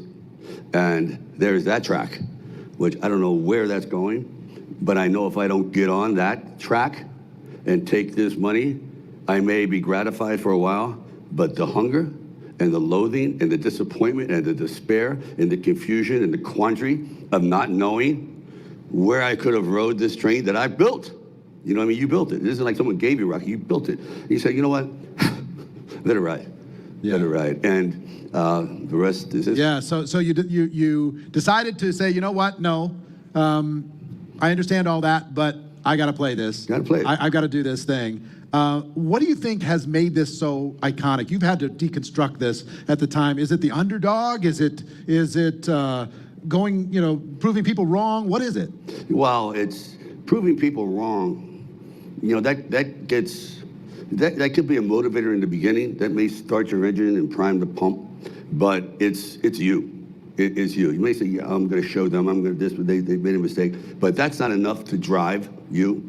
It's a kind of it's like a non-authentic motivation, anger. Like, it has to come from within, that you feel that life is not giving you the fair shake. Well, it never does, because there's too many of us. No one's going to knock on the door and say, hey, tell me your innermost desires and I'll make them happen. No. So you sit there and you go, we're underdogs. We're underappreciated. We're overwhelmed. We're asked to do this and do that in society. And it's like, what's in it for me? You raise your kid, you pay your taxes, this and that, then eventually it's time to retire, you go, hello? That was it? Yep, that was it. That's called the life. Well, the underdog quality is like, you want more. You want to say, I want the opportunity, and this is what the whole reason was, the motivation in the Rocky thing. He didn't want to win. He knew he couldn't win in the first fight. He knew it. He says, I just want to see how far I can get. I just want that motivation. I think everyone wants to see how far they can actually follow their dream, how far they can get with it. Some of you may, boom, hit the buzzer. Others may come, oh, I'm almost 80% there. I got to try this and keep moving forward. See what I mean? But I think all of us have this need to go, I need to recognize what my potential is. And I feel as though I'm an underdog, but everyone is, guys. There's like 95%. And the ones that don't admit it, well, I guess they found some other kind of magic pill. Because I see people that think that we're billions. They still think they're an underdog. Well, whoa. Yeah. But it's a mentality that no matter how good we think we are, we can be better. We're underdogs, or someone thinks they're better. I can be better. You can continue to progress. So there's an underdog thing. Some people don't have it. Some people do not have it. I mean, to say like everyone has an underdog name, some people just accept it. Like, oh yeah, okay. Right. That's who I am. Fight. I don't have to fight. You know what I mean? Like, I'll raise my kids, have a few beers. I'm good. Yeah. You know what I mean? But there's a lot of people that go, they have this thing in the pit of the stomach. This group is hungry. It's hungry. It's like, LOL, Sav. Stallone spends 15 minutes saying he couldn't get started till he wrote this script and it's his big break. Eric, totally not listening, pipes in and says, so would you say writing this was your big break? What a fucking idiot. And it gets you mad, it gets you crazy, it gets you feisty, it gets you defensive. It also gets you going. Right. Also, somebody said, it shows that, Benjamin says, this shows that fiat money sucks. Sylvester should have enough money to not resort to MLM infomercials. Well, I don't know if it's that fiat money sucks. Sylvester Stallone is obviously a rich guy, but you spend money too. Spending money, even if you have a lot of fiat currency coming in, if you're spending, and this was during COVID, nothing's being filmed, so it was easy money that he could get doing this. So, it's a shame. Yeah. I gotta ask, can I ask you an obscure question? I don't know if you've ever been asked this question. Acting and MLM have nothing in common. Actually, I disagree with that. Acting and MLM both require you to pretend to be somebody you're not. MLM gurus and recruiters, they are acting. Yeah, this changed my life. My mentor, they're 29 years old and they've retired and they have a Lamborghini. That's acting. You're bullshitting. You're lying. About Rocky, but I want to show you a video clip. It's the beginning of Rocky 4. Look at the chat. Always room for improvement. How far can you follow your dream? There is more. There has to be more. Has to come from within. Follow your spirit. The beginning of Rocky 4, when you and Apollo go into the ring, right? Because he wants to do a little sparring thing. Right. He wanted to see something. Right. So we got like a little 7-second clip. So I want them to show this clip and then freeze it at the end. And I got my question. So you guys dancing around, and then there. Okay. You were not playing with that swing. No. That swing, they froze it because something had to break. I'm just wondering is there video footage of what happened after that swing? Because you guys were hauling off. Well, tell you the truth, I got there second. If you notice, he's totally cranked. Yep. His shoulder's already turned, but it's 90 degrees, and his punch is coming down on the side of my head. It's already there. Mine is a blur, so I'm still about that far away. So he nicked me. Because he knew I was coming in hot. I said, I'm going to really come in hot on this one for the hell of it. That's it. Oh, my gosh. Yeah, he was such a good athlete, he just went like, bam. Bam. Did you ever get hurt in any of the Rocky? All the time. Really? Dolph Lundgren, he put me in the hospital for 6-7 days. Big guy. Yeah, big guy. Because I said, I know we choreographed this, but let's just be real for for the first 15 seconds, just try to knock me cold. And I'd love to start to, people will go, oh my God, this looks so real, because it is. Well, he's big. Yeah. Yeah, he's huge. And he hit me I wonder how much of this is going to just be him talking about Rocky. in the chest. And I didn't think much of it until that night when I couldn't breathe. Next thing I know, I'm on a low altitude flight back to St. John's emergency room here. And there's an intensive care surrounded by nuns. You know, like, uh-oh. You're good, Treytino. Pay your tax, tithe.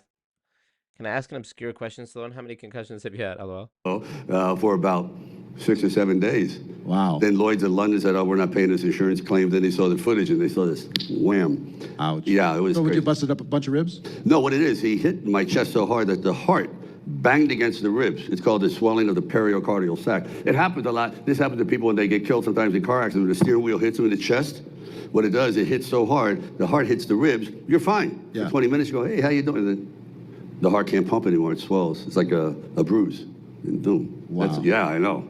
Let me continue on the physical side of things, because everyone here, raise your hands if you want to transform your life in 2021. Raise your hand. Show everybody. Yeah. You want to transform your life. Now, I watched you totally transform your body. He had to re-engage the audience because he knew this was dragging on. And that became a big part of the character of you. Yeah. You look at Rocky 1 to Rocky 2 to Rocky 3. Yeah, Rocky 3 was... that was so... I remember reading articles about how you'd stripped down to like almost zero body fat, then you built back the muscle, and you totally transformed your life. Some of these people are wondering if they can transform their careers, if they can transform their businesses. Why, number one, why did you, because there's a lot of actors that wouldn't have gone through what you went through in order to be able to show up the way you showed up. What are you talking about? If there was an actor who had come from zero success and virtually unknown to having a huge hit like Rocky, which won Best Picture, won an Oscar, and obviously there's money, huge money coming for sequels, any fucking celebrity would have been like, okay, yeah, I'll get in shape. Oh, I'm making millions now? Literally, this is like the most common thing in Hollywood, is for an actor to be like, oh, I'm getting a big role in a superhero movie or something. Gym, personal trainer, steroids, chef. I mean, kind of crazy to be like, oh yeah, this was so hard to do. I saw an interview with you that you might not know. He wrote, directed, and starred in not only Rocky 3, but many others. Right. And you got down to 2.9% body fat and directing in the middle of it. That was hard. To the point that you were doing handstands in the corner of the ring to get blood going to your head so you could focus while you were doing this. It's true. First of all, what caused you to decide, I mean, dude, look at that. That's just amazing to me. Decide to transform your body so radically and then tie that in. What do these people need to do to transform their personality, their perseverance, their dedication, their obsession, their consistency, whatever it happens to be, their vision? Right. You mentioned it earlier, but there has to be a plan that it follows consistent behavior every day. You just don't let it go. Even between the winners and losers, the ones that continue, that can follow this manifesto, this rule, this chart that they say, I'm going to do this, and I'm going to do this, and I'm going to do that every day. Now, sometimes you go, how do you get your body ready? It's the same thing as you're getting your mind ready. You say, okay, I'm going to have to push myself in uncomfortable situations to break through. If you're not hurting, if you're not annoyed, if you're not a little aggravated sometimes, this and that, you're doing good.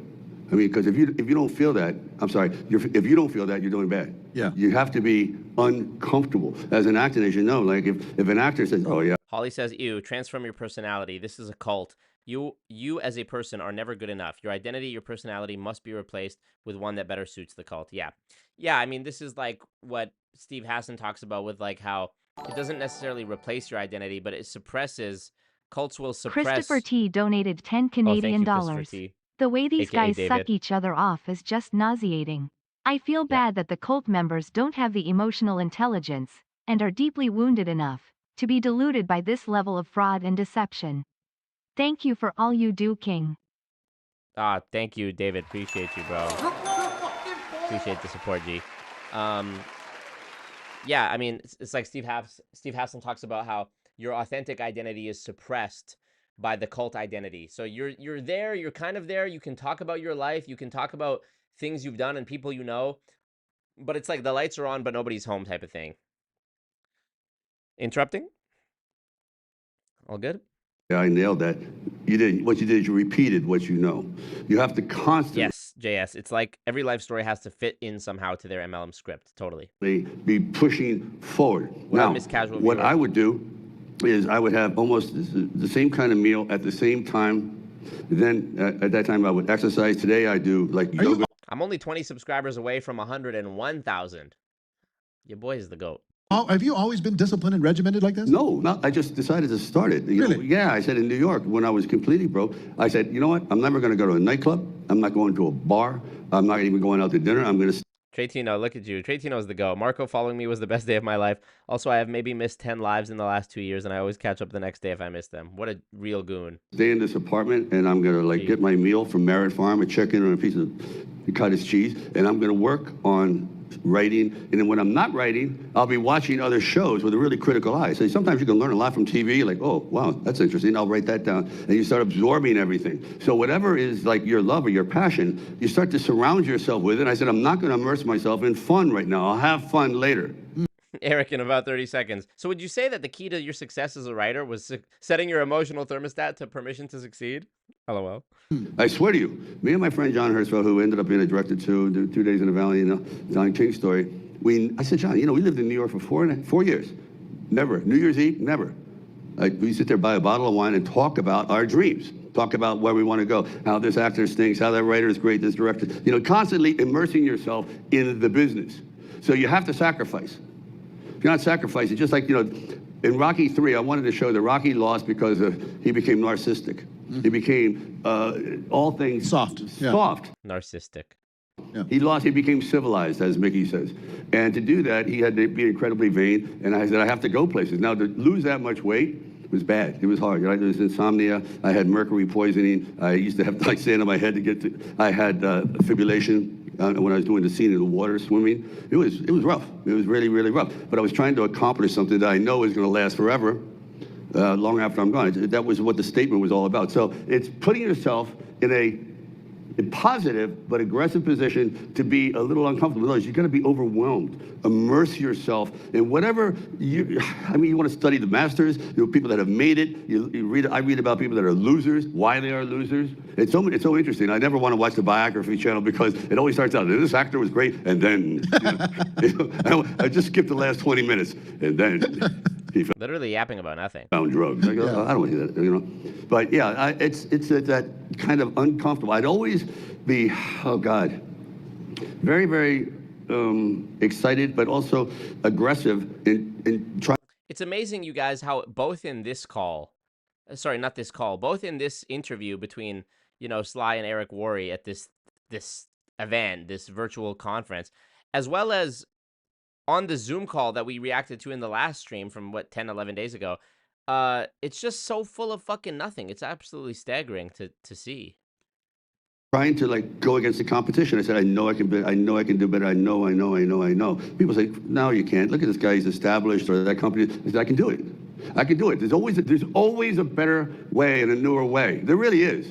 And sometimes it's so simple as, you know, like one of those pads, sticky pads, whatever it is, and then something that's more complicated, but it's always there, and it's gonna just happen, I swear to you. But it's all about that kind of like soldiers, getting ready for battle. When the battle comes, you're there. You're not unprepared. I was ready for everything, so when opportunity knocked on the door, right. I've been rehearsing for this. You were ready. Oh shit, when I was broke, I'd be drawing houses of what the house I want to live in someday, and the car, and the 3 dogs. I mean, seriously, I would be doing this kind of stuff. And then driving in those neighborhoods, looking at them? All the time. Yeah. I drive through Bel Air going, that's the one. Yeah. And, you know, I don't know if it's healthy or not, but it was like programming yourself that I am worthy of this, I can do this. So if I go looking at a Bel Air mansion, believe me, you'd be shocked at how many people were, you know, they could barely had a pickup truck and now they're rich. Yeah. And a lot of them weren't highly educated. They just had this thing that What's that perseverance. Thing? You think it's perseverance, dedication? It's no question. Well, first of all, there's a realism. I think you have to take this awareness, okay? What do I think I can do? What do I think I can't do? For example, I'll say, I'm not doing Shakespeare. I'm not doing this. Right. I tried to do comedy. It didn't work, even though I like to be funny. Yeah. So I focused on this, which just comes out of me naturally, you know, the action genre. So that's what I'm talking about. As opposed to just thinking you can do everything, you become a specialist in a niche. For me, it's like, that's it. Find that one thing, that one thing you're known for, or find your way with the strengths that you have in order to be iconic in your own way. Here's what I would like everybody to do. I would like you to go into the chat right now, and I would like you to post something that you've gotten when it comes to an aha from this conversation. And if you don't have a big literally, what could you possibly have as an aha from this fucking mindless conversation? aha that came from this conversation, I would like you everything Sly has said is something he's said in an interview before. To post something that you're willing to sacrifice in the next 12 months in order to be able to achieve your dreams, to step into your potential. Look at the chat. Obsession, perseverance is key. Complete immersion. Have fun later. Look, the person recording is typing, have fun later. Make the immersion, focus, make the obsession, go all in. Complete obsession. Failure is a great learning tool. You are worthy of reaching your goals. Fixate, obsess, obsess, sacrifice. Passion, yes. All of these things. Every single day. I've struggled with basically being rebellious to a structured authority. If somebody tells me I need to do something, then I typically, if it's my idea, The irony of him saying he's always been rebellious towards structured authority when in MLM, it's all about, like, you know, serve your upline. And he even said to the girl earlier in this thing, you have a servant's heart. It's like, MLM is all about following these coercive control structures and you know, advice, you know, manipulation veiled as advice, disguised and marketed as advice or as mentorship or coaching. It's the ultimate irony what he's saying here. I'm okay. Yeah. You know, it's like this studio, to give you an idea, my wife and I, this studio, we made the decision to do this, to build this. Right. The worst bullshitters. David, I wish you were here for the beginning of it when he was talking about adjusting your identity thermostat or stepping into power or giving yourself permission. Nonsense, nonsense, and nonsense. Just like your intro, a nothing burger. Yep. September 5th. Right. And yeah, really? For real. Wow. $20 million studio was built in that period of time just because we said, you know what? We're doing it. We don't know how. We have no idea how. Right. But we're going to put a team together. We're going to make it happen. And this was a blank shell, literally 90 days ago. But we knew that this group was going to be here. We had a deadline. We made it happen. Your why's got to be big. Get uncomfortable. I think all of those things are true. Yeah.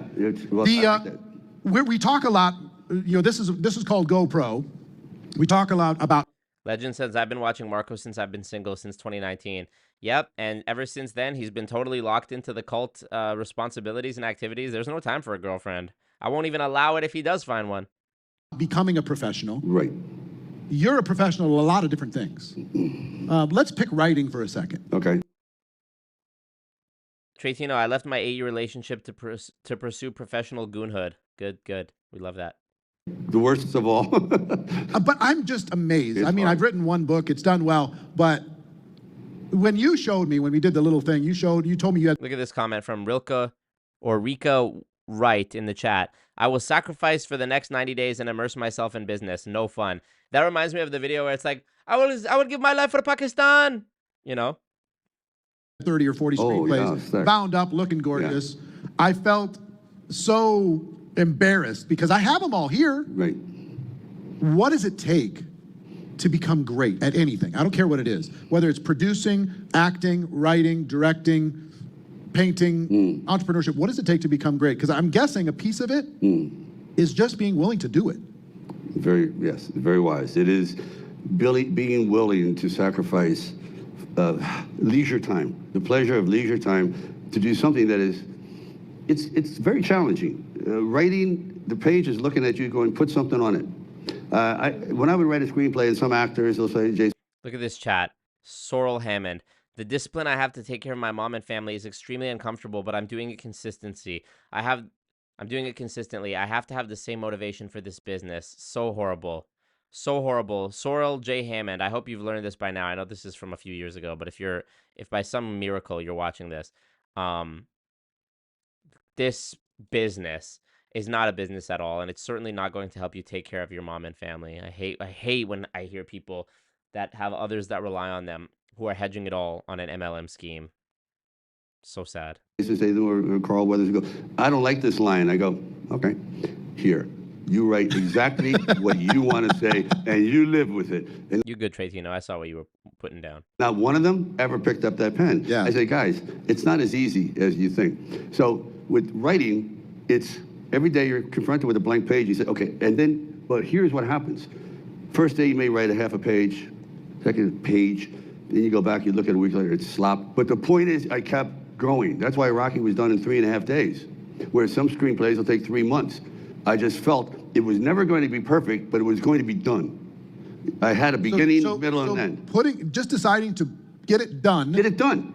Imperfectly, but get it done. So with all of you watching, if it's a rank that you need to achieve in your company or whatever, get it done. If it's a goal, get it done. Speed. I like the saying, success loves speed. Yeah. Slow and steady does not win the race most of the time. You gotta go. Gotta go. You gotta get it going. There's there's passion and this kind of adrenaline rush. We can manufacture it in our mind only so long, and then it's gonna be gone. I go crazy when I'll farm out an idea to another writer, and it's a year. Yeah. 10 months. And then I come back, and I go, it's still wrong. Right. I said, why don't you just get it done? It'll be sloppy. I'm telling you, so 80% of Rocky was no good. Really? But absolutely, but I got it done. I got the thing, I got the dog, I got the girl, we got the fight. But in between, this girl freaking out on the top. I don't care. I just want to get to the end and go back and fix it. See, I go back and fix it kind of guy. I don't expect to have it nailed. That's why when they used to say write a treatment. A treatment, folks, if you want to do a movie like James Bond for a studio, to go write a treatment, what's it about? Then it's 25 pages of an outline, kind of. An outline. I've never written a treatment in my life because I don't know where it's going. Like what I do is I'll do 10 scenes. He goes to the bar, he goes home, he meets his girlfriend. There's a fire down the street, and then I'll figure out 10 more because that's how I did it. I don't know a treatment. I don't know how it's going to turn out. Right. Eventually, we may change it. It's all about, as Edgar Allan Poe, you don't write, you rewrite. Rewriting. So I just say to you, faster is better, aggression is better than being passive, and just get it done, and then fix it later, or modify it, or hone it down, or perfect it. But I cannot tell you this, and it's always with everything. I'll do it tomorrow. Gone. That job's gone. I can't tell you how many jobs other actors have lost because of this kind of like, I'll check back with you on Monday. Really? Another guy knocks on. Yeah, you're perfect. Right. So as you're all writing your business plan for 2021, write it. Get it written. Yeah. Write it this month. Write this down. Write it this week. In the next 7 days, write it. Finish your business plan. Peace out, Susie. We're almost done here anyways. Yeah, they always say speed, but then also says be willing to spend 5, 10, 20 years on this. Exactly. Treytino says it's worse when my comedy game is off because I can tell Marco kind of likes to read my comments out loud because I'm insane. But when they make no sense, I can see the disappointment on his face. So funny. Peace out, Susie. Hope your job doesn't treat you too bad. I don't know how, but they always send when they aren't ready. I see. For 2021, and then modify, adjust, improve, get it better, but at least start. At least create something. Get it on paper. Yeah. Don't wait for somebody else to create it for you, right? I believe that success loves speed. I believe excellence comes in the doing. How many bad scripts have you written? Oh, many. Oh, my God. How many screenplays have you written in your life, Yeah, about 56. 56 screenplays? Yeah, and about 40 have been done, and the other 16 are like what you said, what I did last summer. Not amazing, but 40 out of 56 is unbelievable. Yeah, thank you. Unbelievable. Like, are you still writing screenplays? I do, but I do. Even though I don't, 1 year, 2 a year, 3? They want another Rocky. I said, I can't. They said, well, how about Rocky runs, in politics? I said, he's not. Rocky runs for another Rocky. For office? I said, what? No, I don't want to. But they're always trying to beat that. I would tell you, as a Rocky fan, I really enjoyed the whole Rocky Balboa. Yeah, I did too. The nostalgia in it, all the little weaving. I love that last one. Yeah. And even the little scene at the end at the graveyard, the wave. It's just like, wow, so good. And I also loved. That is a great movie. The scene when you're talking to your son. Yeah.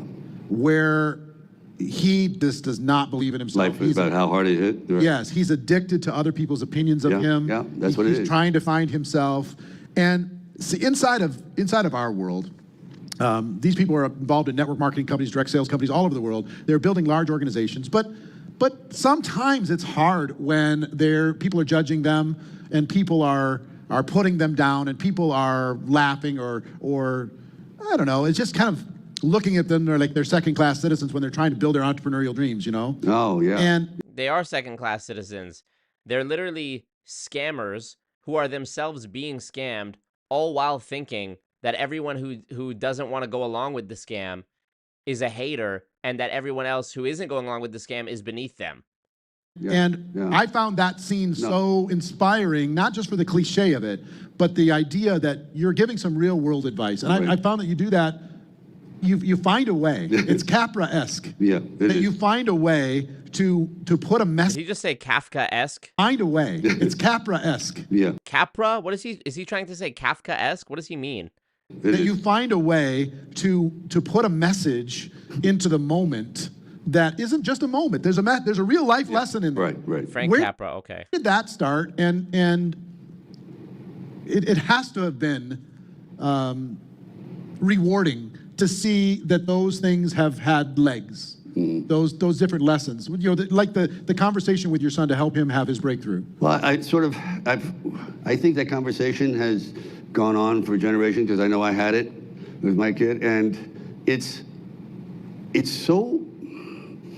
That particular dilemma of worrying about what other people think, and I could see it started happening when my kids didn't want me to drop them off at school because they didn't want their friends to think that their daddy is there in this kind of car, anything. And I realized, wow, you are actually giving a damn about them over your own parents. Wow, that is peer pressure. That is big, powerful stuff. So I say, the hell with them. I use this creative kind of combativeness, and I call it artistic insanity, that you have to be willing to embrace a little bit of madness. You want to go there. Every great inventor, you think you can have a normal conversation with this guy? This guy is like into his moment. He's breathing it. He's living it. So people are, he's crazy. He's not crazy. He's obsessed. And that crazy is what puts you past giving a damn. I cannot tell you how many times I tell my daughter, loud and proud, no, people think I'm too loud. I don't care what they think. They're just speed bumps in the road of life. You gotta be the tractor trailer. You gotta be roaring down and everyone jumps out of your way. But the main thing is don't care what people think. Embrace I call it like this creative madness I'm gonna do it, and I'm liking it. It's like a great game. You know, it's like, I'm gonna go, you're gonna win the game of life. That's what this is. This is the game of life, right? Life says, here's the rules, and don't go past this line. You go, okay, here we go, game on. Right. Yeah, that's it. You just have the guts to do it, to cross that line. And now, that's uncharted water in there too. So only the strong survive, the tough survive. Let me talk to you about longevity, because I work with a lot of top performers in our profession. $1 million a year, $2 million a year in income. And some of these people, and I'll be kind, but I'll also be blunt, some of them worked hard for a season, and they've been in what I call a success coma ever since. Yeah, sure. They've been dialing it in and kind of coasting off their previous achievements. Yeah. You could be doing Rocky signing parties, right, coasting off of your previous achievements, but you've had a #1 movie in 5 separate decades. That's amazing. And about to, it sounds 5? like, have a #1 movie in a 6th decade. That's possible. What does it take to reinvent yourself when others around you are either they're coasting, right, or the people around you are saying slow down, slow down, slow down, slow down. How do you find another gear? How do you continually reinvent yourself? Well, I don't know if it's just if it's a. I think all of us, we have it, and sometimes we don't trigger it. We never stop growing. We don't. We've tried to create terms like, grow old gracefully and this and that, and, sit there and dream about your laurels and you have nothing to prove. If you're alive, let's have some proof of life. You know what I mean? There's something that's enjoyable about doing it, and when you take it away is when you do fade. The brain, you do. You want to leave the earth early? Just turn this thing off and watch TV, and you'll see how you feel in a year. But how many of your friends, other actors? No, they don't. They don't? They didn't have that gear you had. I do it. I say this all the time. what do they do all day long? They'll do one movie every 3 years. I'm going, you don't write, you don't act, you don't produce, you don't this, you don't travel. What? And they literally do nothing. I've known friends that literally stay in their house 10 months at a time. They built their little thing, and it drives me crazy. But yeah, all the time. Matter of fact, that's usually the way it is. I'm well past my shelf life. I mean, come on. No, seriously. seriously. I just heard you're doing what's the action movie that's coming out that you're doing? What the one? Suicide, whatever. Oh, Suicide Squad. Suicide Squad. He's in Suicide Squad, for crying out loud. And I mean, you're like built like a freaking stone. No, not Yes, you are too. It's the clothing. It's the clothing. Yeah, the clothing. But Suicide's doing all this stuff in this decade. Yeah. I think part of the reason why I wanted to have Mr. Stallone here is to show you an example of longevity and excellence. A true artist working through multiple disciplines, trying to draw this like analogy between Sylvester Stallone, a guy who came up in movies in the 70s when it was a totally different time, like pre-internet, and now you're trying to compare it.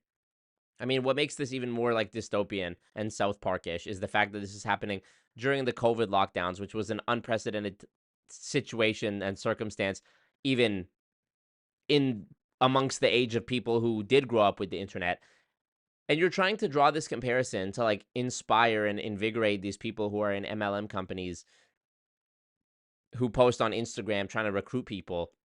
And they're trying to draw some parallel between themselves and Sylvester Stallone. There's almost nothing there that these people could draw upon. There's almost no similarity there, in an internet age, in this highly saturated, MLM scheme game, especially during COVID when everyone was rushing to the, Eric Worre promoting his MLM, thing with Sylvester Stallone during COVID is like him being the guy selling the pickaxe and the shovel and the wheelbarrow during the gold rush, multiple genres. Every excuse that he had in his life, he overcame those excuses or reframed those excuses, just like every single one of you can reframe your excuses. Every one of you got an excuse for why you're not performing at the level that you need to be performing at. Is it all right if I have the audience ask just a couple questions? Sure, it'd be great. All right, bring up the VIP grid so I can see that real quickly. All right. So I would love a South Park episode where Cartman is Eric Worre, and they just keep showing all the celebs who are promoting him. So funny. Every time they show the Zoom screen, it gives such spooky Big Brother energy. Yeah, facts. Like the telescreen, Is it all right if I have the audience ask just a couple questions? Sure, it'd be great. All right, bring up the VIP grid so I can see that real quickly. Oh, the VIP grid. These are the people who paid extra to be able to ask Sly a question. All right. I'm going to go, and I'm going to pick, who am I going to pick? Let's pick Jeff Beebe, room number 25. Jeff Beebe, we'll start with Jeff. I don't know how much they came to this. And then we will go to, who am I going to go to next? We'll go to Rosemary Skinner next. So Jeff Beebe, you're first. Can I hear you, Jeff? Are you on? Yes, you can hear me. Can you hear me fine? Yeah, go ahead, Jeff. You've got a question for Mr. Stallone. Stallone, thank you so much for being a mentor. I was in the film industry for 36 years, and to watch your career and your accomplishments has been amazing to me. Your compliments. I got to watch you even go out to your polo field in Agora. Yeah. There with Bobby Rose, you'd come out there and you were just so determined with your entourage and things like that. So you remember that out in Agora? Yeah. No, I don't have it anymore, but yeah, eventually I had to stop that horsemanship. It was like too many falls, but it was great for a while. Played it for like 40 years. Wow. Yeah. But I got to watch this man at the beginning of his career, and you just admire me. And I've been a fighter too, and to watch you step into that ring and just play with those guys and stuff like that, I admired it. And thank you for being just a mentor to me in life, and you gave me a passion to drive. So thank you for that. Oh, thank you. Nice. Thank you. All right, let's go to Vanessa. Vanessa, you on?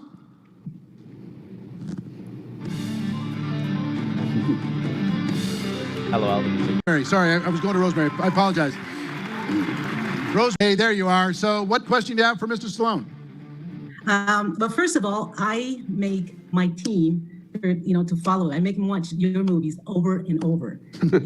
I truly find them to be not only moving, motivational, but also I feel that they're telling the truth. So thank you for doing that. That's very kind. Any questions? one of the things I would ask you, I've had some upgoing, uphill, they've been really, really hard uphill. And then I felt like, how is it that you have been able to, over the years, kept your persona, your family, your children just going with this personality that you have? Is it overwhelming for them to see how they can follow it? Because I find that for my kids, and sometimes it's hard even for my leadership that they want to follow what I do, and sometimes I feel like I have to play it low. I want to see that plaque behind her. For them to just kind of all her MLM awards, it looks like. Follow me. How do you do it? Well, I've had a lot of ups and downs. I've had some serious tragedies and some major setbacks. For example, also when I did Copland, for example. Yeah, I love that movie. So I do Copland, and actually, after that, they said, well, you can't do action film anymore. You gain weight, this and that. Why would you do Copland for free? I said I wanted to prove something against the so-called great actors of the time. I said I want to get in there and do ensemble. Well, anyway, from 93 to 05, I was done. Like spiders on the phone. I moved to Florida. It was over.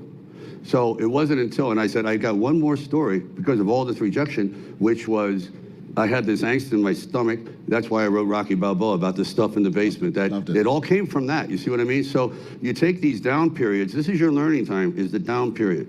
This is it, this is when you really cultivate the stuff that make you want to go out and conquer the world. It's like you're building up nuclear fuel, you know, unless you let it destroy you, because that'll happen too. It's like septic, you don't want that.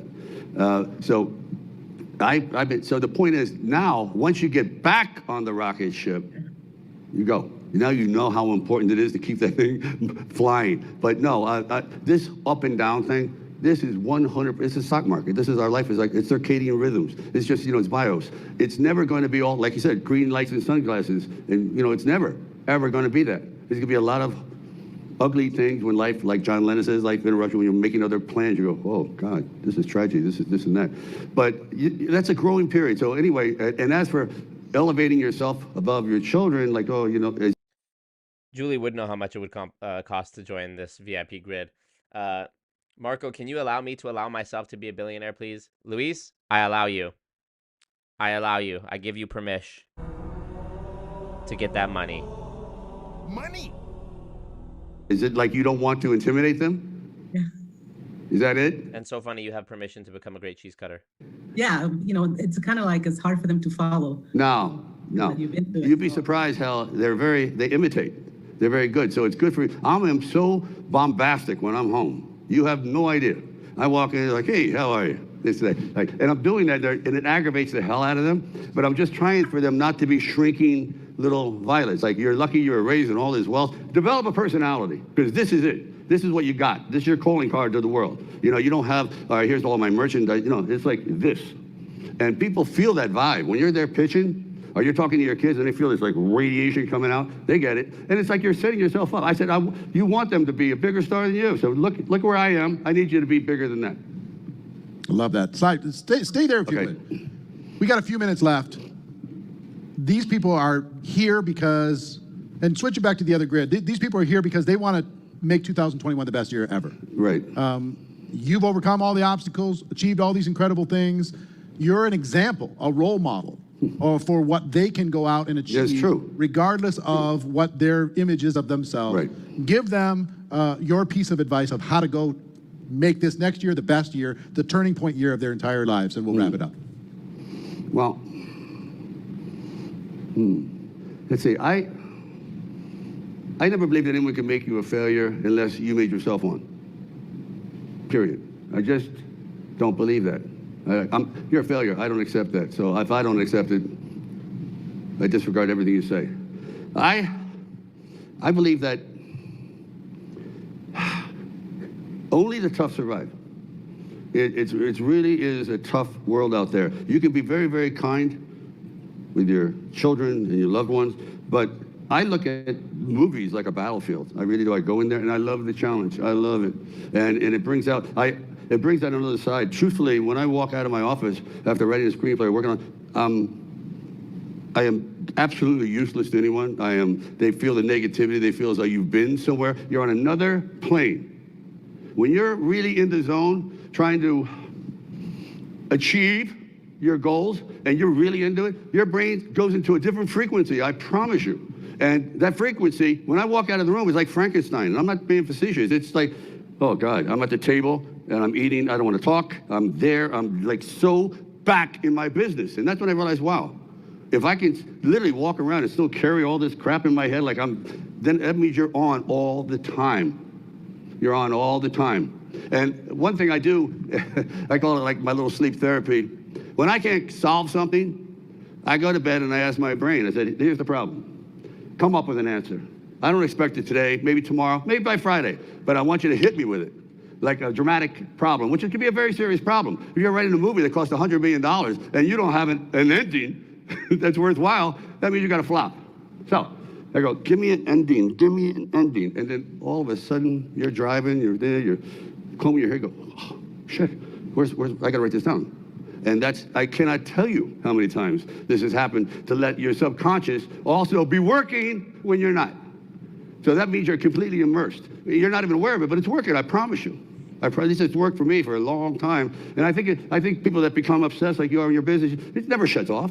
No. Never shuts off. It's always like a, what do you call it, pilot light. Yep. It's always there. It's your passion. It is. It's your dream. It's what you're meant to do. Something you would do for free, and it's like you get so much enjoyment at the very end going, did it. In spite of all of this, I did it. Ladies and gentlemen, do me a favor. Show your love in the chat and show us with your hands. Show us with a round of applause. The one, the only, Sylvester Stallone, everybody.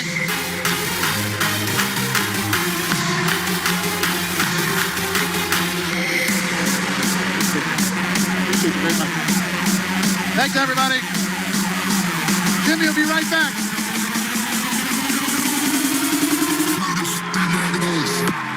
Wow. That was even more empty than I anticipated it being. Fuck. Well, thanks for sticking with me, y'all. This was a good stream. But we've been going 3.5 hours now. I'll be back. And I also got to do a goon stream on the second channel. Just to talk about life and ting.